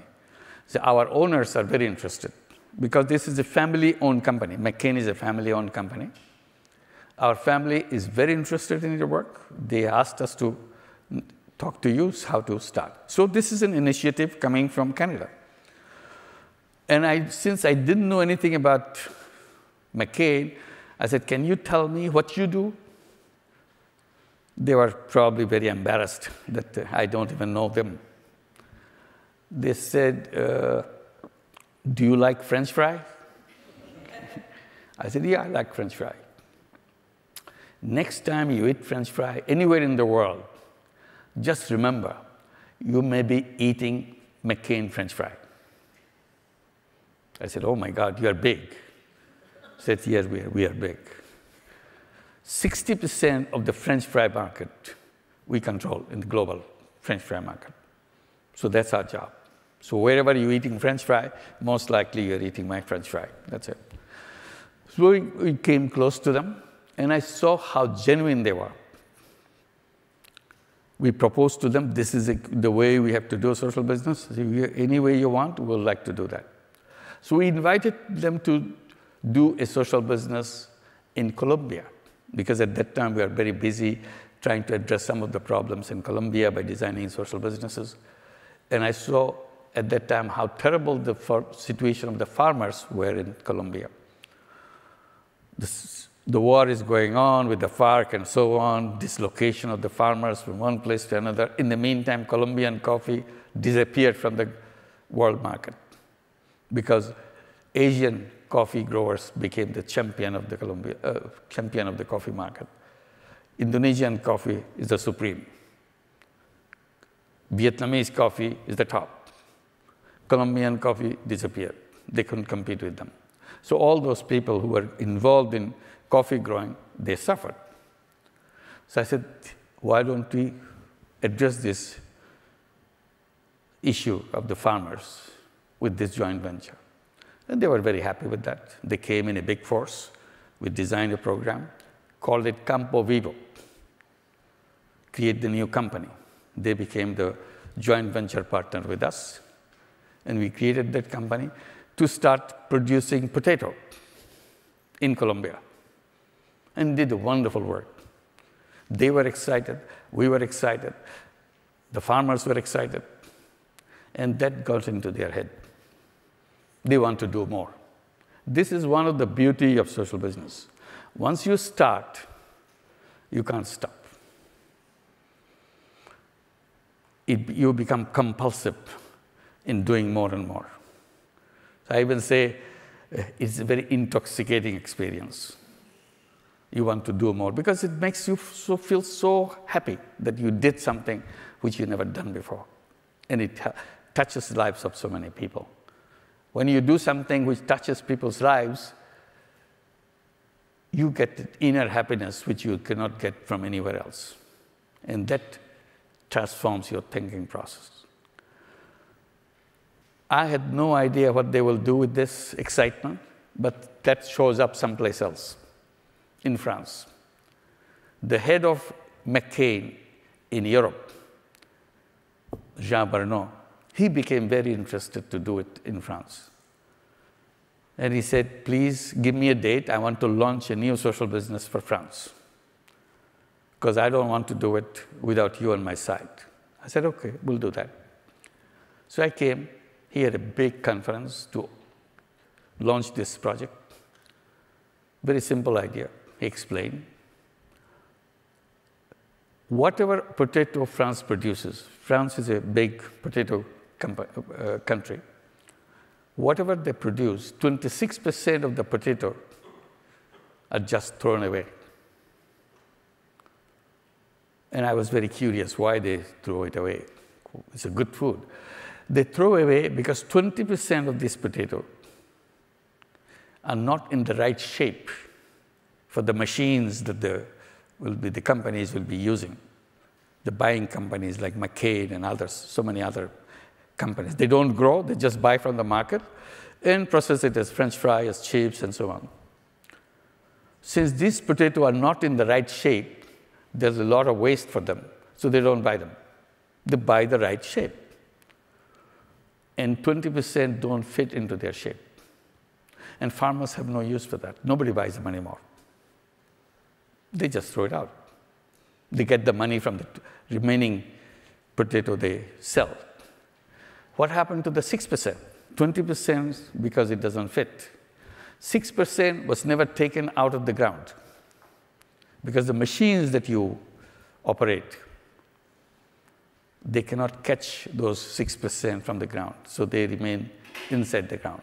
So this 26% or 1/4 of the production is gone. This social business idea that Jean Pernod had suddenly started noticing. This problem was always there, but the McCain's and other companies, they say it, but they had, this is none of our business. Why should we get into this? We are a French fry business, we do French fry. But the moment you started having this social business eyes, they started noticing it. This is crazy. We throw away good food. Nobody used that. So they thought about it and created the social business. Bon Bien, that's the one that Lamiya was presenting to you. They buy up all these throwaway potato and develop new equipments to pick up the potato from under the ground by hand, by little implements, not the big machines, so that they can get it out. What do? They make potato soup. Soup doesn't need a shape. Everything goes into the soup. It's a good soup. Now it's a big company, and everybody loves it.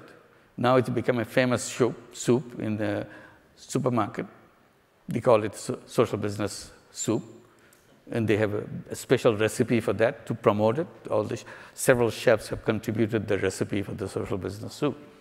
And people love it because it comes from the potato which is thrown away. It's cheap because it's not as expensive as other things. And where they found it exciting to do that, they noticed something else, which is not their business. This was their business. Potato was their business. They saw not only potato, many other vegetables are thrown away. That's the picture you saw. And in their business, they call it ugly vegetable. They don't look good. They're funny shapes. You saw those carrots kind of twisted around each other. Nobody will buy that from the supermarket. In the supermarket, all the vegetables have to be in military formation. Same size, same color, same thing, and that's why people buy it and pay a lot of money. But nobody wants to buy a cucumber which is heavy on the top and thin on the bottom. Nobody will buy that. But it's a good food. So what McCain has done, he has collaborated with several other companies, created this company to buy up all the ugly vegetables,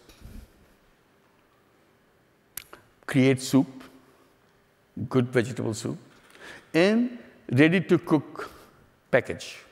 You chop them off. Once you chop them off, you don't know what the shape was. Very simple idea. So I made a joke. I said, Mama, I knew the shape matters with human beings, but I didn't know the shape matters with vegetables too. I said, yes, very important. You can't ignore that. This is the life and death. This is a punishment to the vegetables because they didn't have the right shape that the consumers want. So this is nothing wrong with the vegetable, as good vegetable as it is. So once the social business idea comes, suddenly you start seeing things which you never saw before. And that's the leadership came from Canada. So I'm sure there are many other Canadian companies who love to do similar things once we bring it. And we can invite McCain to take the leadership. If you take the initiative, they may take the leadership, like the Tata has taken leadership in India. And there are a Japanese company who's taking leadership in Japan. Similarly, this can be done too. And suddenly you see the things you never saw before, right here. You don't have to do it someplace else. They did it in France. Now, as it became popular in France, they got invitation from Belgium, because Belgium is a potato producing company too. They said, we have the same problem. So now they're extending their business to Belgium, extending this business, social business, to Greece, And the next one is Morocco. These are all lined up and so on. So this is the idea of social business, how it happens, what it happens. I said CEOs kind of having uncomfortable feeling, because ultimately they ask themselves, they're asked by others, what is the purpose of these companies? All they do is make money, make money, make money, nothing else. And all they want to do, make sure that the shareholders get the maximum value for their shares. This is the whole direction in which it goes. And then it pushes you into a very narrow path, because you don't want to see any other thing. You want to see how to make things happen.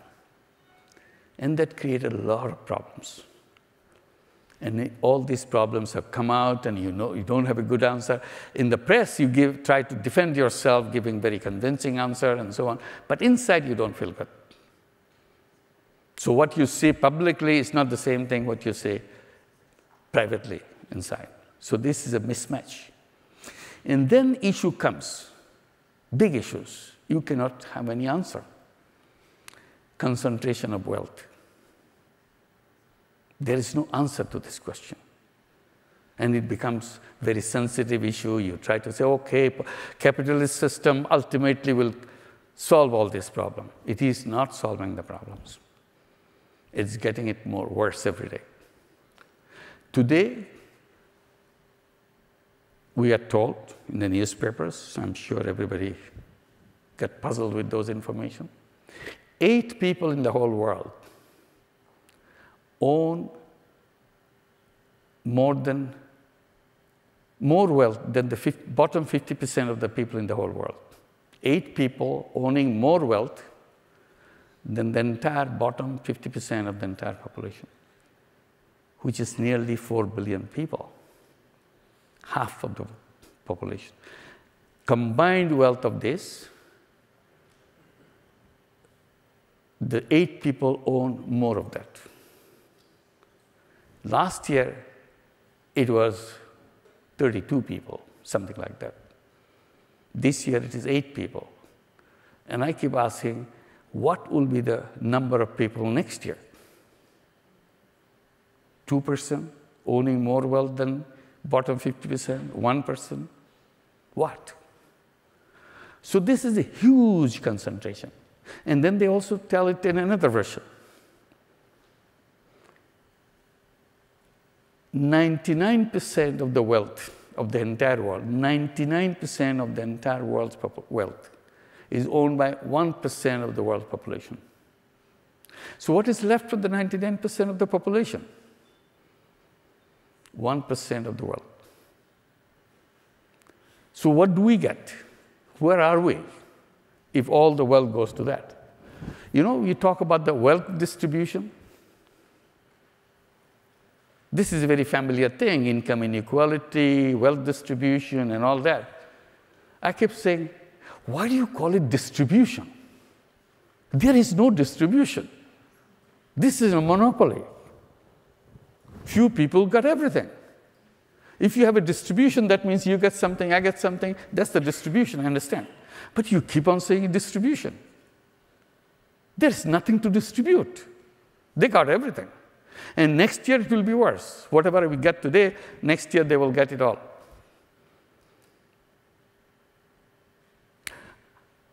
Used to have in a textbook, economics textbook, those who have seen that, used to call it champagne glass. Remember? The wealth distribution is like a champagne glass. Everything is at the top, and you have a stem. Goes down. This is the 99% of the people. The glass, very thin glass, holding all the champagne, that is the 1%. The rest don't have anything, very little. I said, I don't like that similarity or kind of image, because it gives you a static picture. Glass is a static. So I said, maybe we should describe it by a mushroom, which is something which keeps on growing. The mushroom head keeps growing, and the stem of the mushroom gets thinner and thinner. That's what you have with the capitalist system. And this is not something of any political description or political analysis, simply saying this is the reality. The question to ask, should we submit ourselves to this? This is our fate, our children's fate, that they will become part of that long stem hanging from the mushroom head, and the mushroom gets swollen every day. If you have some kind of a balloon, this is a blowing out balloon, and then you have a little stem underneath. What do we do? Where does it come from? Where it originates from? If we cannot fix it, what will be the repercussion of it? I said, to me, again, it's my personal view, to me, it's like a ticking bomb.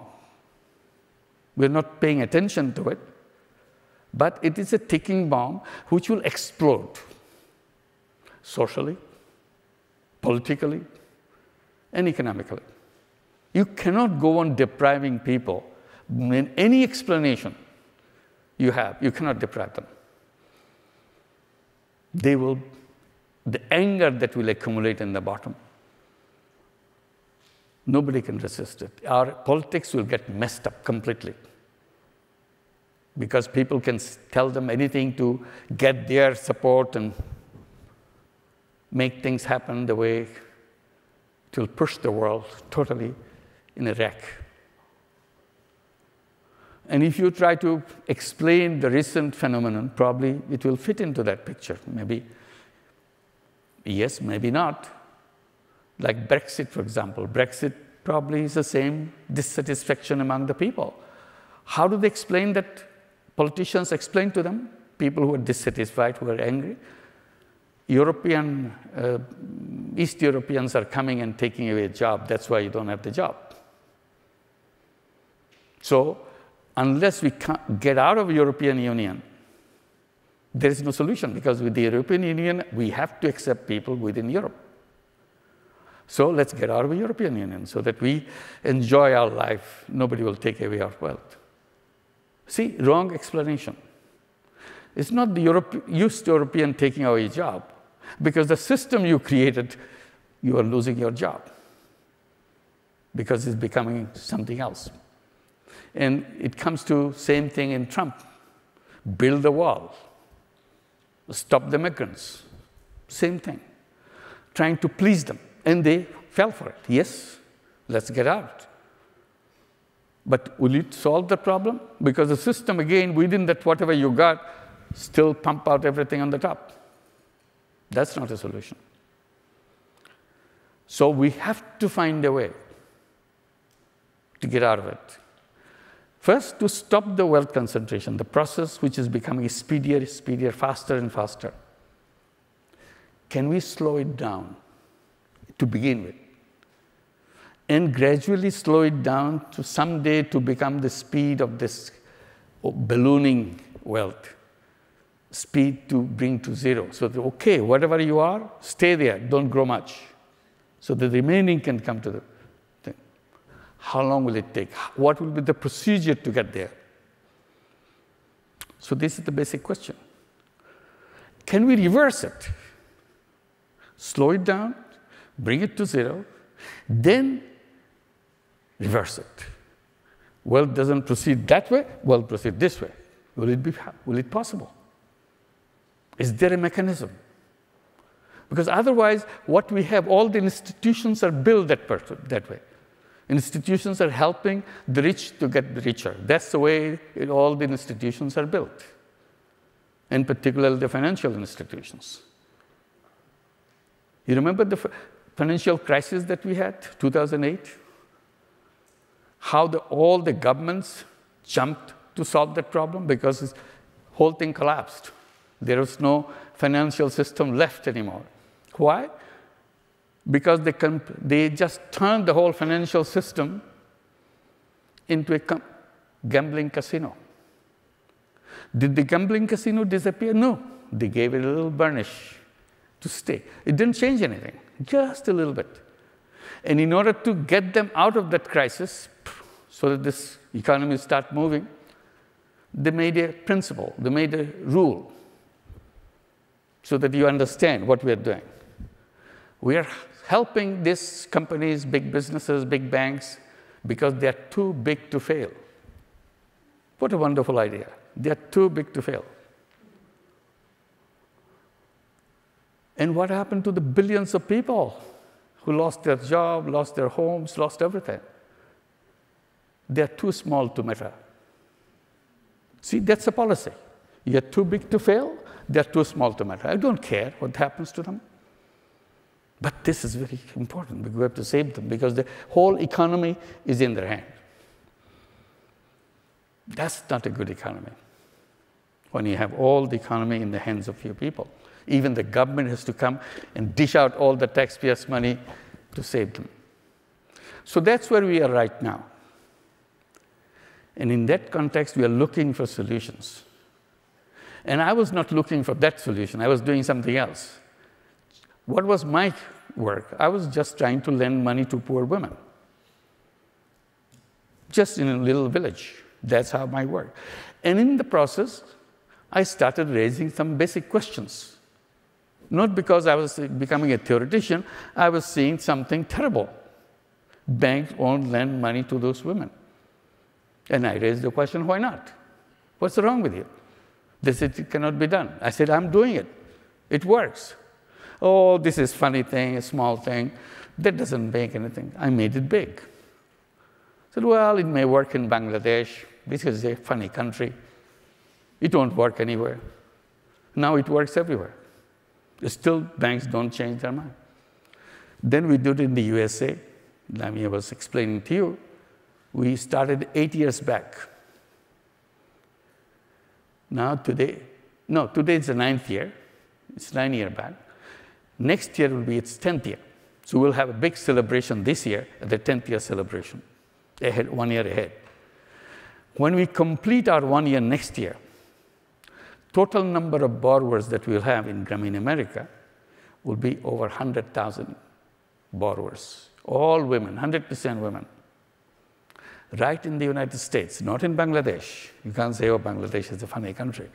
This is your country, USA. And it's all 11 cities, big cities in the USA. We have 8 branches in New York City, branches in San Francisco, Los Angeles, Omaha, Nebraska, Charlotte, North Carolina, Indianapolis, in 11 cities. 20 branches now, one in Miami just got open. 20 branches in 12 cities now. Now we'll be reaching 100,000 borrowers with the repayment record of entire period, beginning to end, is over 99.5%. No collateral, no guarantee, no lawyers, people pay back. And it's a sustainable, you cover all your costs. It's not a charity anyway. So I asked the CEO of the Grameen America, I said, in your celebration, what will be your plan for the next decade? This 1 decade is gone. This is where we reached. You struggled through the whole thing. What will be your goal? They said, if I can find the finance, I can have 100 branches. If you have 20 branches, I'll make it 100 branches in the next 10 years. I'll have 1 million borrowers. That's no problem. It's 100,000, we'll make 1 million borrowers and have the same performance. What would you need? He said, I'll need about $2 billion to give it to them. But the banks don't pay a penny. Her problem, Andrea Zhang, who is the CEO of the company, the Grameen America, she was the CEO of Avon. Avon, your big company. She left her job to take the job of Grameen America. She said, I had enough of corporate. Now I want to do something that I like. So she said, we can't pay you that salary. Said, I don't come here for salary. You give me $1 per year, I work for you. I said, you are hired. Now she spends 24 hours a day making it a perfect organization. And she did. Beautiful organization. And she said, all this I have to do. I said, how do you have this $2 billion? She said, all I need is somebody to guarantee me so that I can go to the bank, because bank will not give me a penny, because I don't qualify for their record, because I give loans to the poor people with no document, nothing. So somebody has to guarantee me that I can get the money out of the bank, and I can do that, because they will not lose the money, because with this record, there's no question of losing the money. So I can pay back every penny. But probably nobody will give her a guarantee like that. So it's not that people were wrong, simply the system is done that way that they cannot get in. So that was the question I was raising from the bottom. I could see that. I said, the whole financial system is wrong. They're supposed to lend money to people. The banks are supposed to lend money to people. I said, it's very funny. They lend money to people who already have lots of money. I said, the real thing would be they should be lending money to people who don't have money. That's a logical thing to do.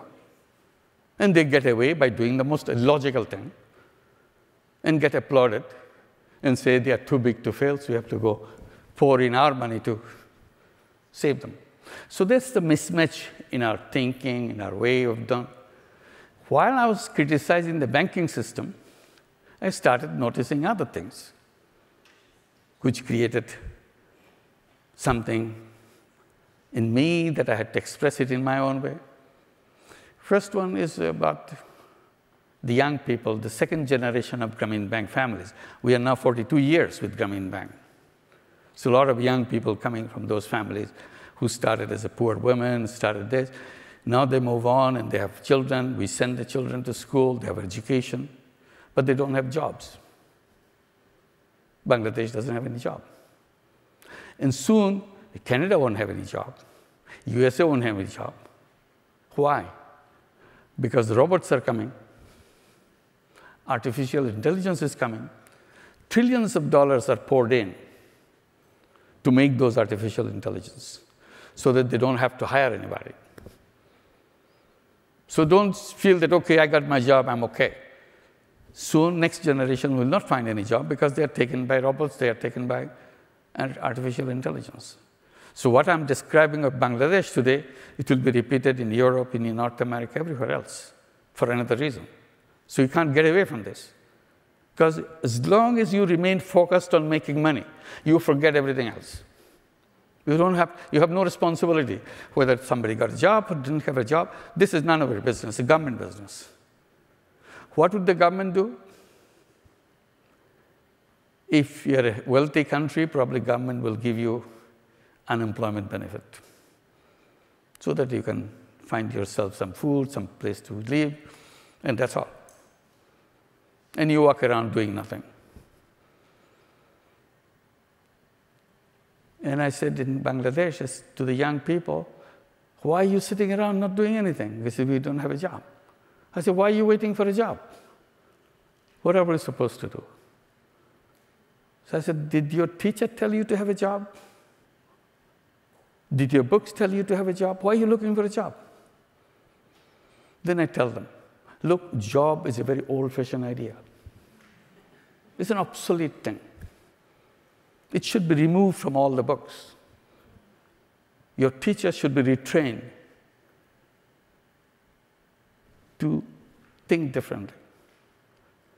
As a human being, we are born as entrepreneurs. We are entrepreneurs.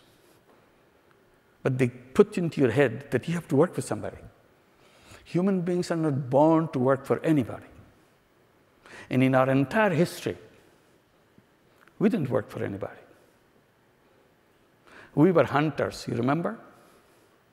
We were gatherers. We were farmers. That's what we are. We took care of ourselves. We are not sending job applications from cave number 5 to cave number 10. Do you have a job for me? We didn't do that. We just went out and did our own things. So why are you looking for a job now? And then I come to more close to their home. I said, look, your mother She's illiterate. She probably never left her village in her entire life. She doesn't know what the outside world looks like. 20 years back, 30 years back, as a young woman, she made a big decision that I will take a loan from Grameen Bank and start a business. And she took a $30 loan, $20 loan, and started a business. And ever since, she's taking a loan and running it around and paying it back, and that's where you are born. If your illiterate mother with a $30 loan can become an entrepreneur, what's wrong with you? What good is your education? Why don't you get rid of those education, which distorted you completely?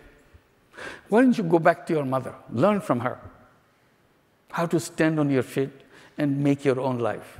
She did it. And she's not alone. Today, within Grameen Bank alone, there are 9 million of them. And globally, there are 150, 160 million of them. They're not looking for jobs. All they needed was the money. So that is the trick. Why did you go back? How did she do that? What we did, we created a fund for them, social business fund for the young people in Bangladesh. Asked them to come up with business ideas. Once you come up with a business idea, we invest in your business. And then together you do your business. And once you are successful in your business, return the money that I gave you. Because we are social business, we don't want to take away your profit. Your profit stays with you. You just give us the money, plus a fee for the operation of it, a fixed amount, so that you move on. Now the young people are coming. But 2.5 years back, 3 years back, we started it with few young people coming because they have education, they don't know how to start a business. They have master's degree, but they don't know what a business. I said, why didn't you go back to your mother? She's running a business, learn from her, and come back with ideas. She had an idea. How come you don't have an idea? If an illiterate woman could come up with an idea, business idea, and make it happen, and if your education system has taken away all your ideas, throw away that education system. We don't need it. You're supposed to be a creative person. That is the basis of all human being.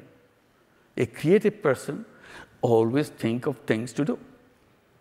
And you are coming like a zombie to take a job and fit into some little slot, do something for them. They distorted all your creative, taken away your creative power. So now we are trying to revive that, come back with the creative power and come with your plans, and we invest in them. And gradually today we have nearly about 1,000 per month that we approve, businesses. By the end of the year, probably we'll have, the way it is expanding, now everybody say, yes, I have an idea. By the end of the year, probably we'll have monthly about 2,000 young people getting business investment from us, and it will continue to grow. So it's a question of providing the money. We had no problem with any of the businesses that we created. It's more than 16,000 of them already. So what a young person in Bangladesh can do, a young person anywhere in the world can do. When we did microcredit, they said, well, it can be done in Bangladesh, nowhere else. Now it happens everywhere else, including in the New York City, the world capital, financial capital, which doesn't give money to the poor people in the ground. So that's what we say. The unemployment is an artificial issue created by the stupidity of our thinking. It doesn't belong to human being. Human being is packed with creative power. A true human being doesn't sit idle. It's not in his DNA, in her DNA. But we make people sit idle because of the system that we create and call them unemployed. Why should anybody sit around? Because we didn't create the financial system to put the money in the hand. if any young person from Montreal today with a brilliant business idea, go to a bank in Montreal, here is my brilliant business idea, give me the money.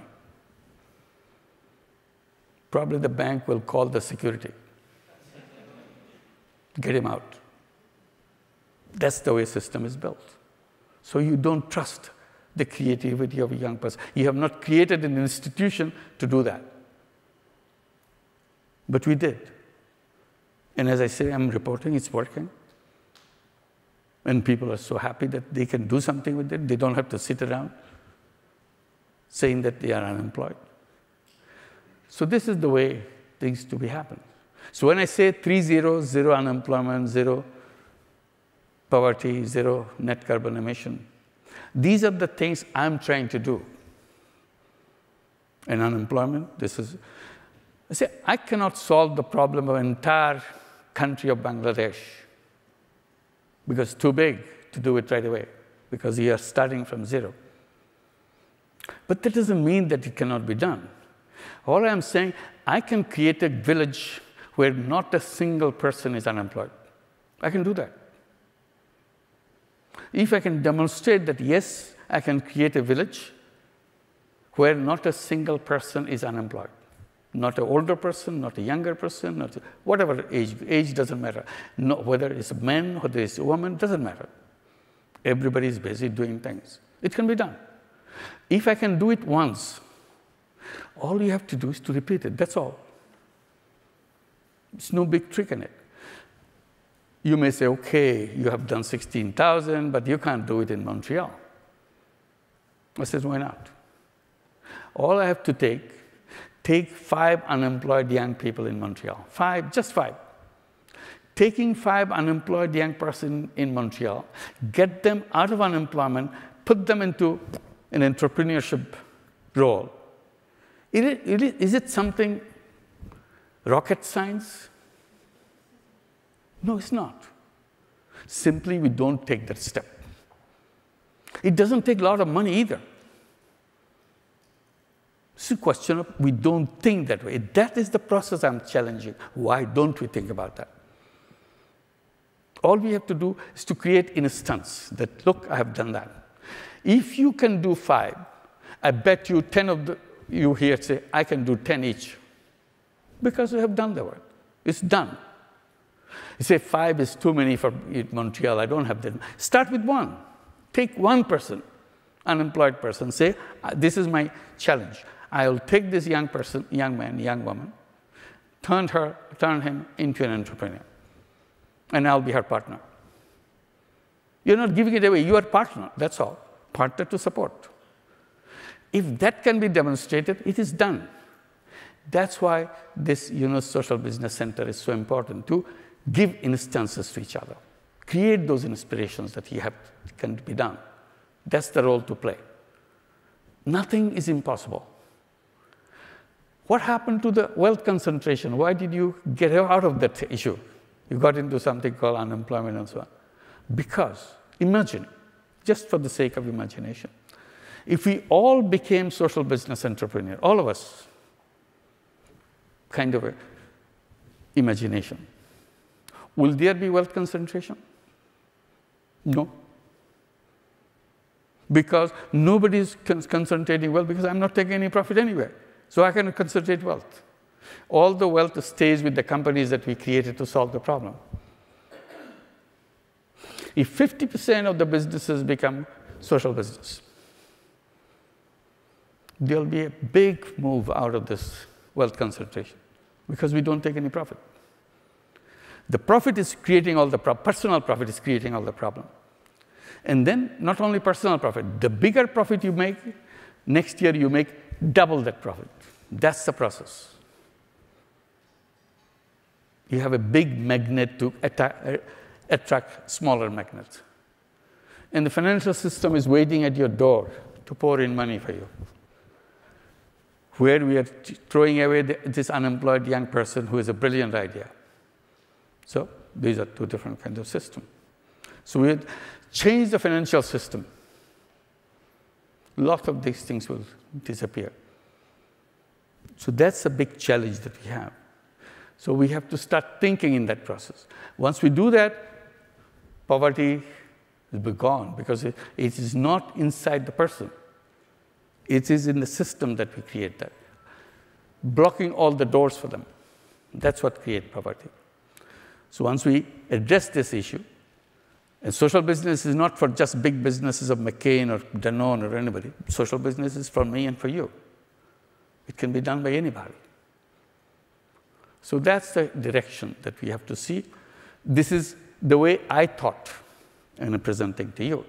But that doesn't mean this is the only thinking that is available in the world. You think yourself too, how to get out of this possibilities. I said the very basic mistake in the capitalist system the mistake starts with the misinterpretation of a human being. You remember in the capitalist system, they designed that all human beings are motivated by self-interest. That's the only incentive in life, self-interest. I said they are absolutely wrong. They imagine human being as selfish being only. That's the point I'm attacking. I said, I don't belong to them. I'm not them. And probably you are not them. And I said, when you say the capitalist man does this, it's selfish person. Do you think about the capitalist woman, how she does it? She thinks about the capitalist man as if whatever the men, real men, do it, that's how it's done. No, there is men and women too. And instead of just saying capitalist men, you try to create a concept of capitalist person. What does a capitalist person want? How does he behave? How does he perform? Definitely not in a selfish way. It's a mixture of selfishness and selflessness. That's a missing piece. All I'm trying to do is to reintroduce that into it, so that I, as a human being, am selfish and selfless. As a selfish, I want to make money. As a selfless, I want to solve problems. I do both. Don't block the both things. So capitalist system has blocked the selflessness part of it and created all the problem. So that's not a big issue that I raised. If it seems, yeah, that's true. If you can include that selflessness into the theory, the whole theory falls apart. It becomes a new theory. Creating commercial business to make money and creating social business to solve problems. Same person can do that. You don't have to invent new person. Same person. That's why I was giving the examples of the CEOs of big companies like Danone, they are the same people. They have selfishness and selflessness. And by institution building, they have to play a selfish role to make money.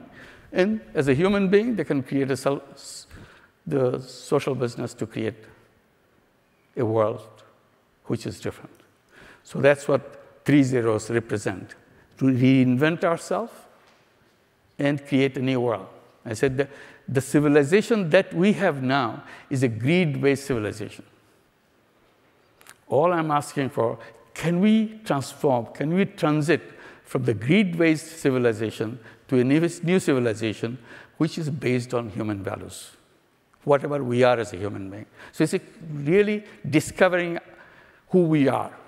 If you discover it, the world will be different, because that's the way we are. I leave it to you. Thank you very much. Okay. You want some questions? Can just stay on stage. Thank you.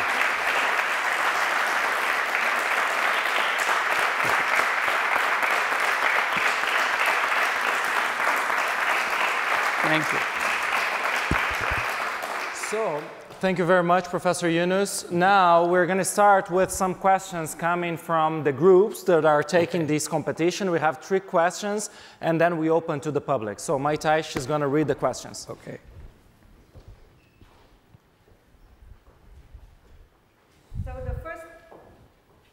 So the first question is, every participant is interested in, what is a good social business pitch?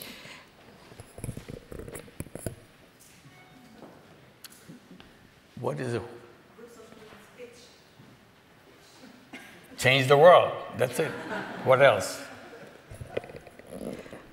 But because they all know that they have to show their passion and drive, but then they are interested in learning what would motivate people to commit to the business. So that's what they're looking for in presenting their business.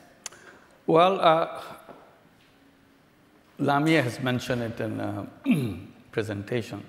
The theme that I tried to explain is that making money is happiness because it brings happiness, you're making money and so on.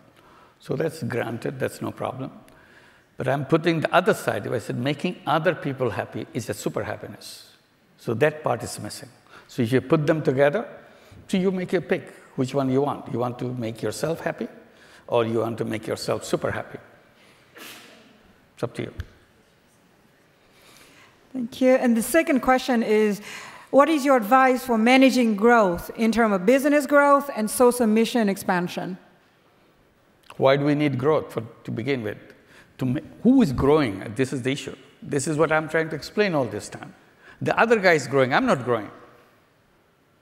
Am I a mercenary to make him grow? That's the whole question. So you say everything is for growth. Growth for whom?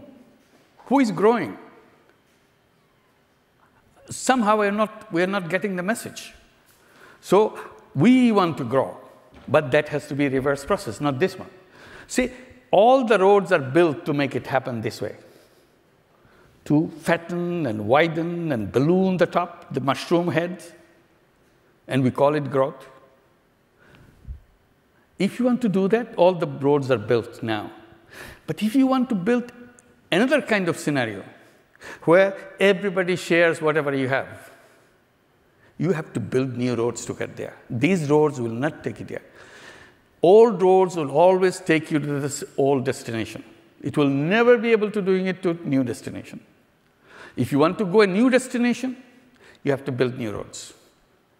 And the new roads need new languages also to get there. Thank you. And the third one is, how do you balance family expectations, social expectations, and business expectations? I don't have so many expectations. I have only one expectation. I have only one expectation. What is my expectation? That's supreme to me. What do I want in my life? That has to be made very clear. Do I want to see myself a millionaire, a billionaire, or something like that? Or I want to see a person, a human being, a creative human being? I use my capacity to make changes happen in the life of other people. That's the question. What do I want with my life? That's why I think it should be part of education system. To find the answer, who am I? What am I here for? That question is never raised as we grow up. We are taught all kinds of things, but never taught who we are, or never asked that question, who we are. So our thing is to make sure to understand what is it that I'm expecting for myself. What is it I want to do with myself? That life is very short duration. It's not a long thing. Within that short span of time, what is it that I want to do so that I can leave a signature on this planet? I was here for this period. Tiny, tiny, tiny period among billions of people on this. And so that I feel happy that, yes, I've done that. So that's the expectation. I think everything else has to fit into that. So on behalf of all of the participants, I would like to thank you for your inspiring talk. Now it's time for your questions. Thank you. Thank you. Yeah, so now I have probably time for a few questions, please. Yeah. Is this on? Yeah, okay, thank you. Well, thank you for a very inspiring talk. I learned a lot of things this morning. The examples you gave all seem to be family businesses, the Bosch, the Tata, and the Danone. Do you have similar examples with corporations who answer to shareholders that are not family-owned, or does that not exist on that side?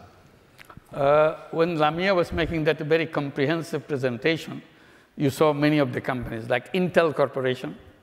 It's not a family-owned company, but they are in social business. They're making those bangles for the pregnant mothers and so on and so forth. They have many others. She's just mentioned one. The technology solution they created through Grameen Intel about soil fertility, about the fertilizer application, and all kinds of things they have done. So this is one, but there are many, many of them who are not family organizations. And if you look at the Danone is not family-owned company. It has more than 300,000 shareholders. So, and Danone has a very beautiful story too, just quickly.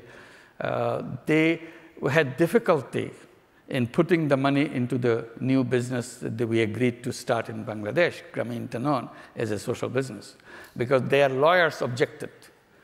Their lawyers saying, you cannot use shareholders' money to put into this new company that you're doing, because shareholders gave you money to make more money.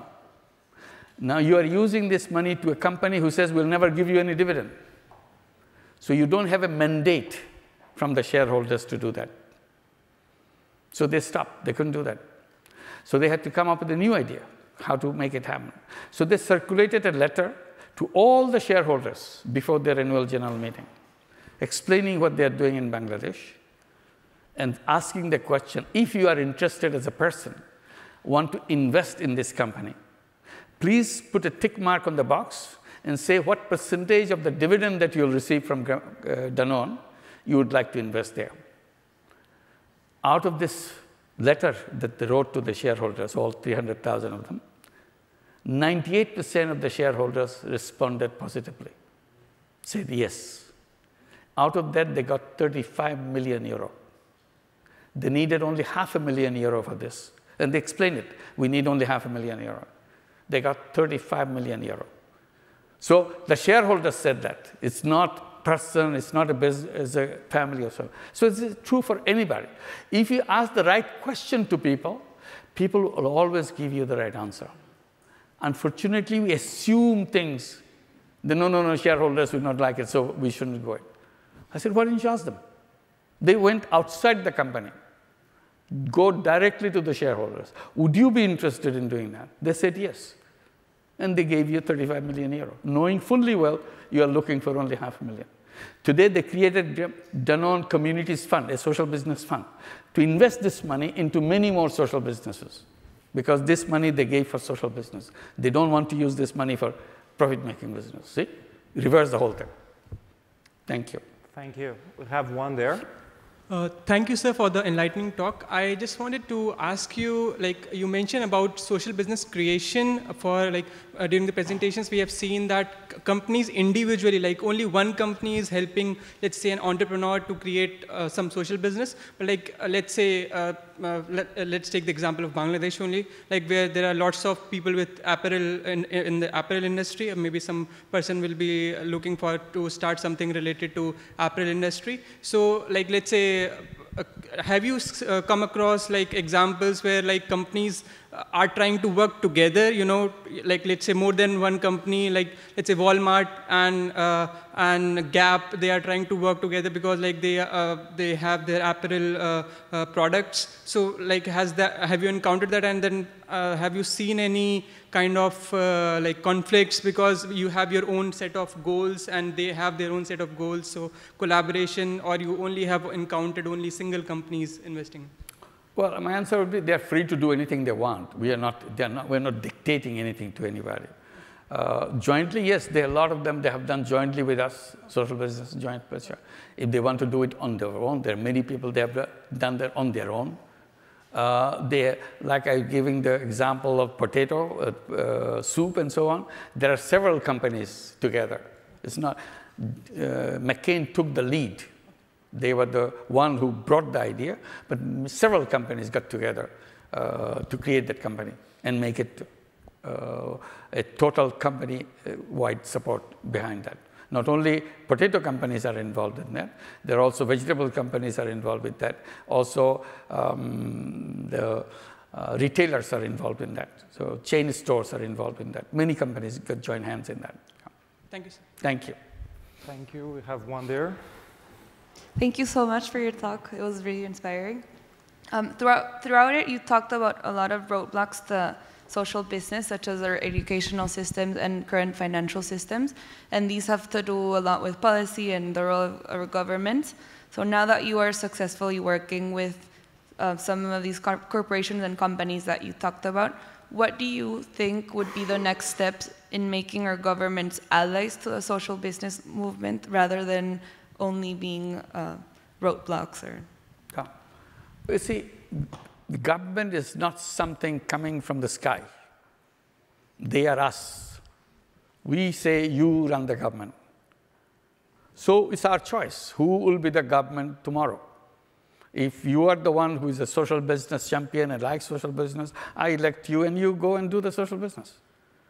So if you're saying, no, what do you do with the present government? Well, they will have difficulty understanding and so on. Some easy to understand, some difficult to understand. But it will take time. But if government reflects us as a citizen, and we feel strongly about social business, they will do that. We can talk to individual minister, individual official, like, for example, one issue that I raised with all the government. You do, for example, Canada does it, many rich countries do it. They have foreign aid program. Give money from Canada to other developing country and help them to do things, sometimes in loans, sometimes also loans and grants, and many parties in the grant. The simple suggestion we give them, while you give the grant money to a country, would you consider, instead of giving a grant, you put the money in a social business fund in that country so that you invite everybody to come up with the business idea, social business idea, to solve the problem, and you get your money back into the fund again? And every year you put new money, it becomes bigger money. This money will never disappear. So this is a solution. Think about that. If you don't have to put all the grant money into social business fund right away.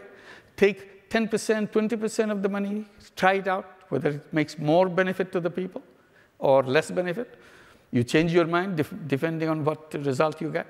So this is one advice we give very easily. Second advice we gave, all the people you put on welfare, you have distorted their life. You have taken away their ability to take care of themselves.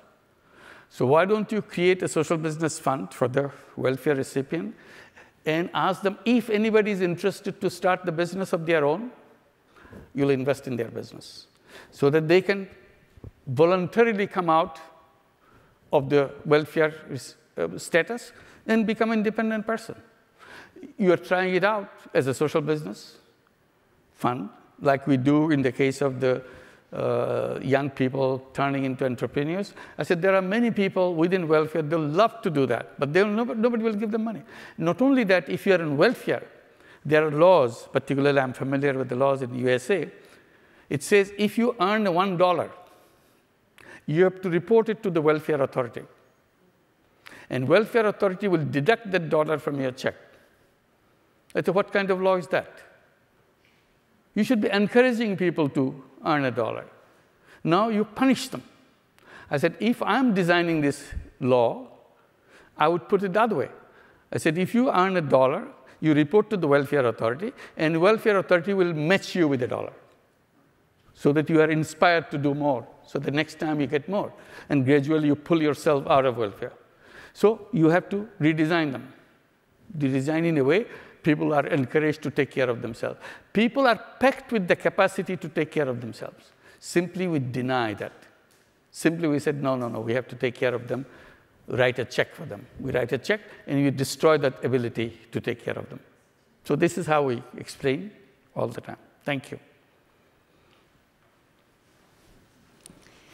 Yes, hello again. Hello. My name is Aurelia Durand. I teach international marketing here, and every year for the past 6 years in my international marketing class, I talk about your work, part of the pyramid approach and so on. So I'd like to take you maybe back to your answer to a journalist that was talking about how big companies abuse you.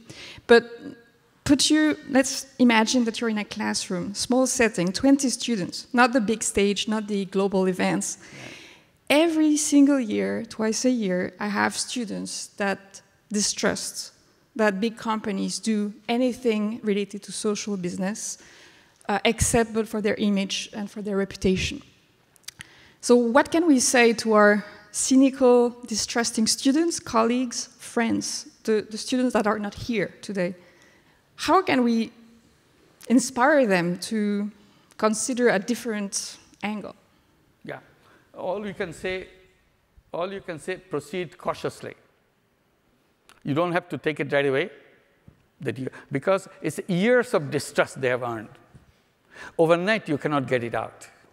So these companies have to behave, have to demonstrate year after year, so that what they do is genuine.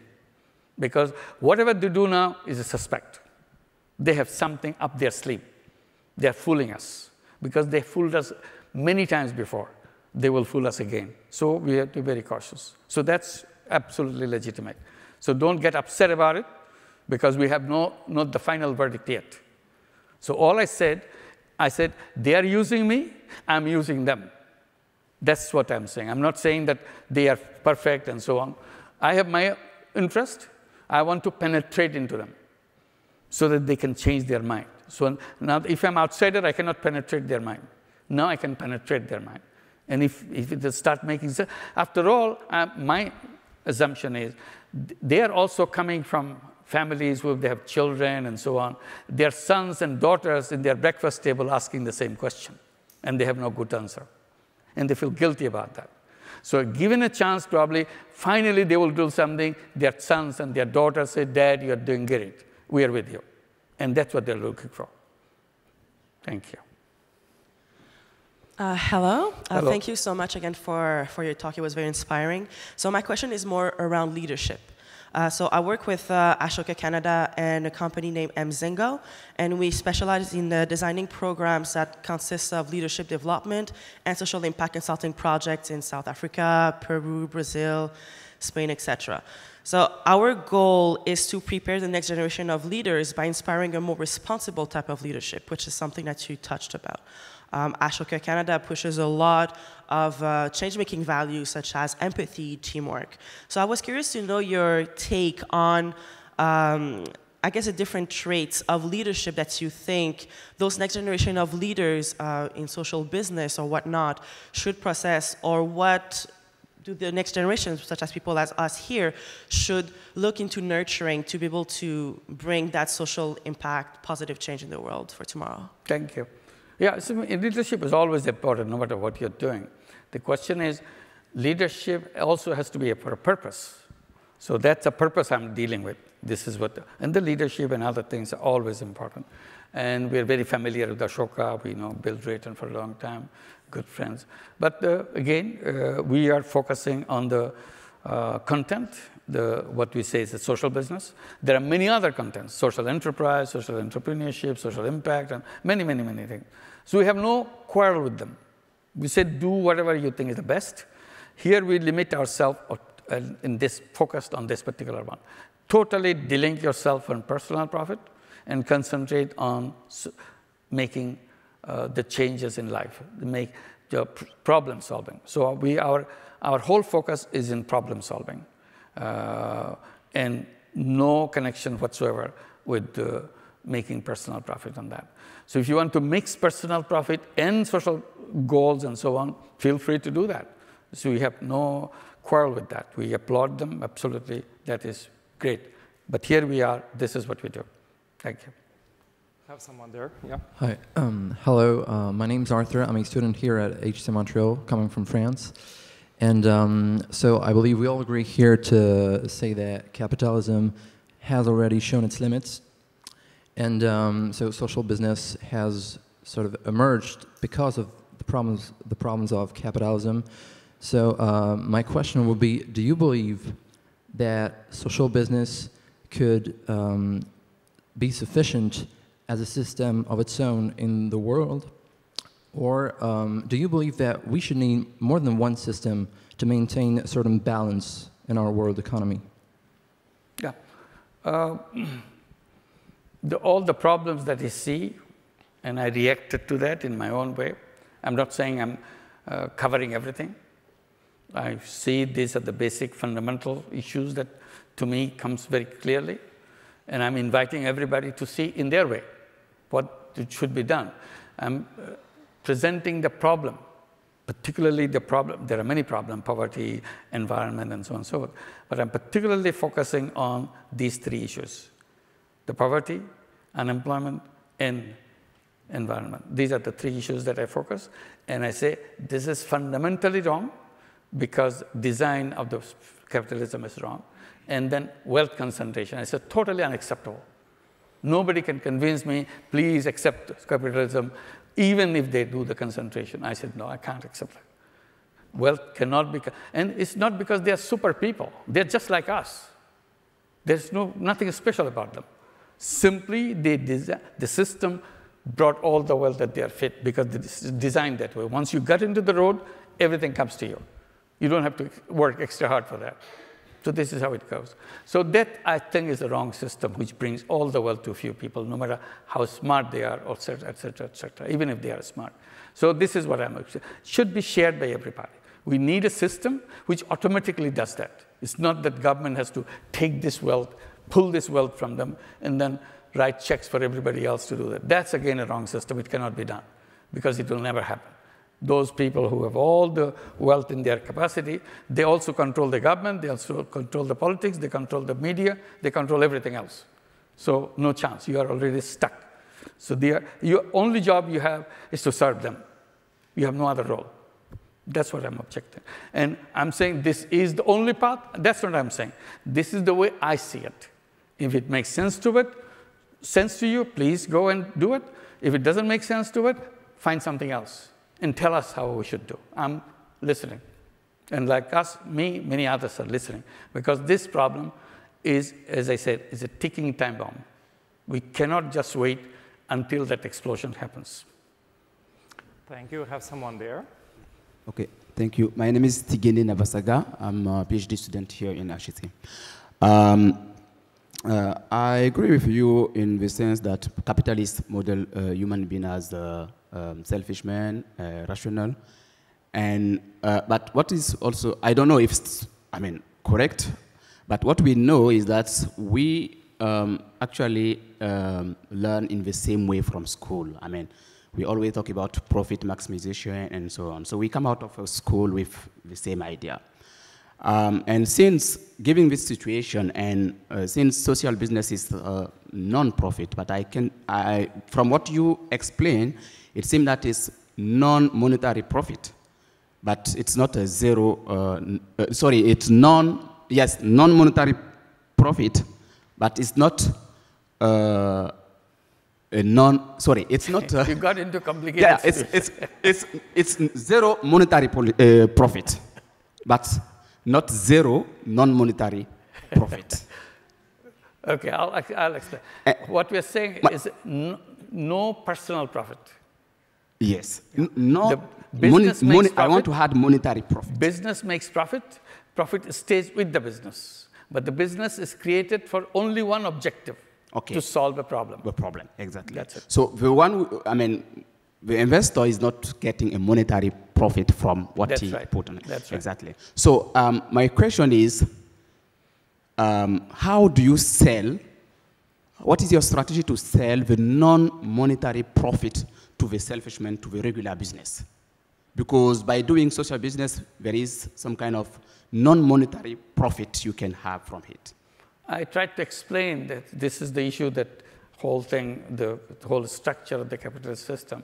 I said capitalist system has accepted or promoted that we are all selfish people. We do not move until I get a penny out of this. I said that is wrong.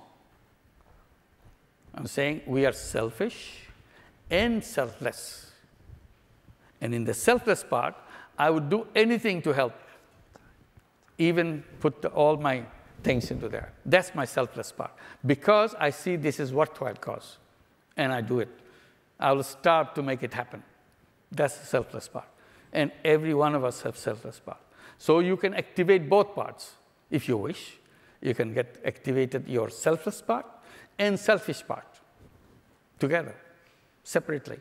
So it's up to you. Or you can concentrate on selfless part, that all I do is solve problems. I don't want to get involved with making money anyway. So it's up to you. How you are raised, how you're trained, how your presentations were made to you as a young person, you design your thing. You say, every young person has to be told, that's my proposal, every young person has to be told, you could run a selfish business, or you can run a selfless business. Or you can do both, but keep it separate. You have a selfish business, and you have a selfless business. It's up to you. It's a choice. I'm giving choice. Capitalist system doesn't give choice, although they kind of brag that, yes, this capitalism brought choices to people. But when it comes to business, it doesn't give you a choice. When it comes to job, it doesn't give you a choice. Say you have to work for somebody. You come out of the school with your certificate, you attach it to somebody to give you a job. You don't think that I can start a business. I can be on my own. All we are waiting for, doing hard work, so that we can get a beautiful certificate at the end of our educational journey, so that I can attach it to some company, some employer, so that I get a good job. I said, that is a wrong thinking. Every child has to be taught that you could be a job creator or you could be a job seeker. You are capable of both. So you don't have to end your life just taking a job and spend the rest of your life serving them.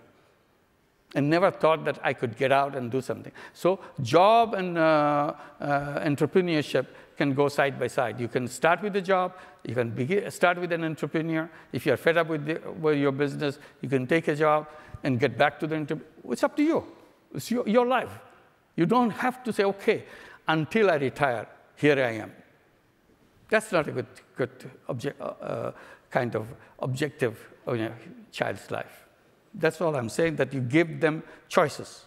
Let him or her decide what he or she wants to be.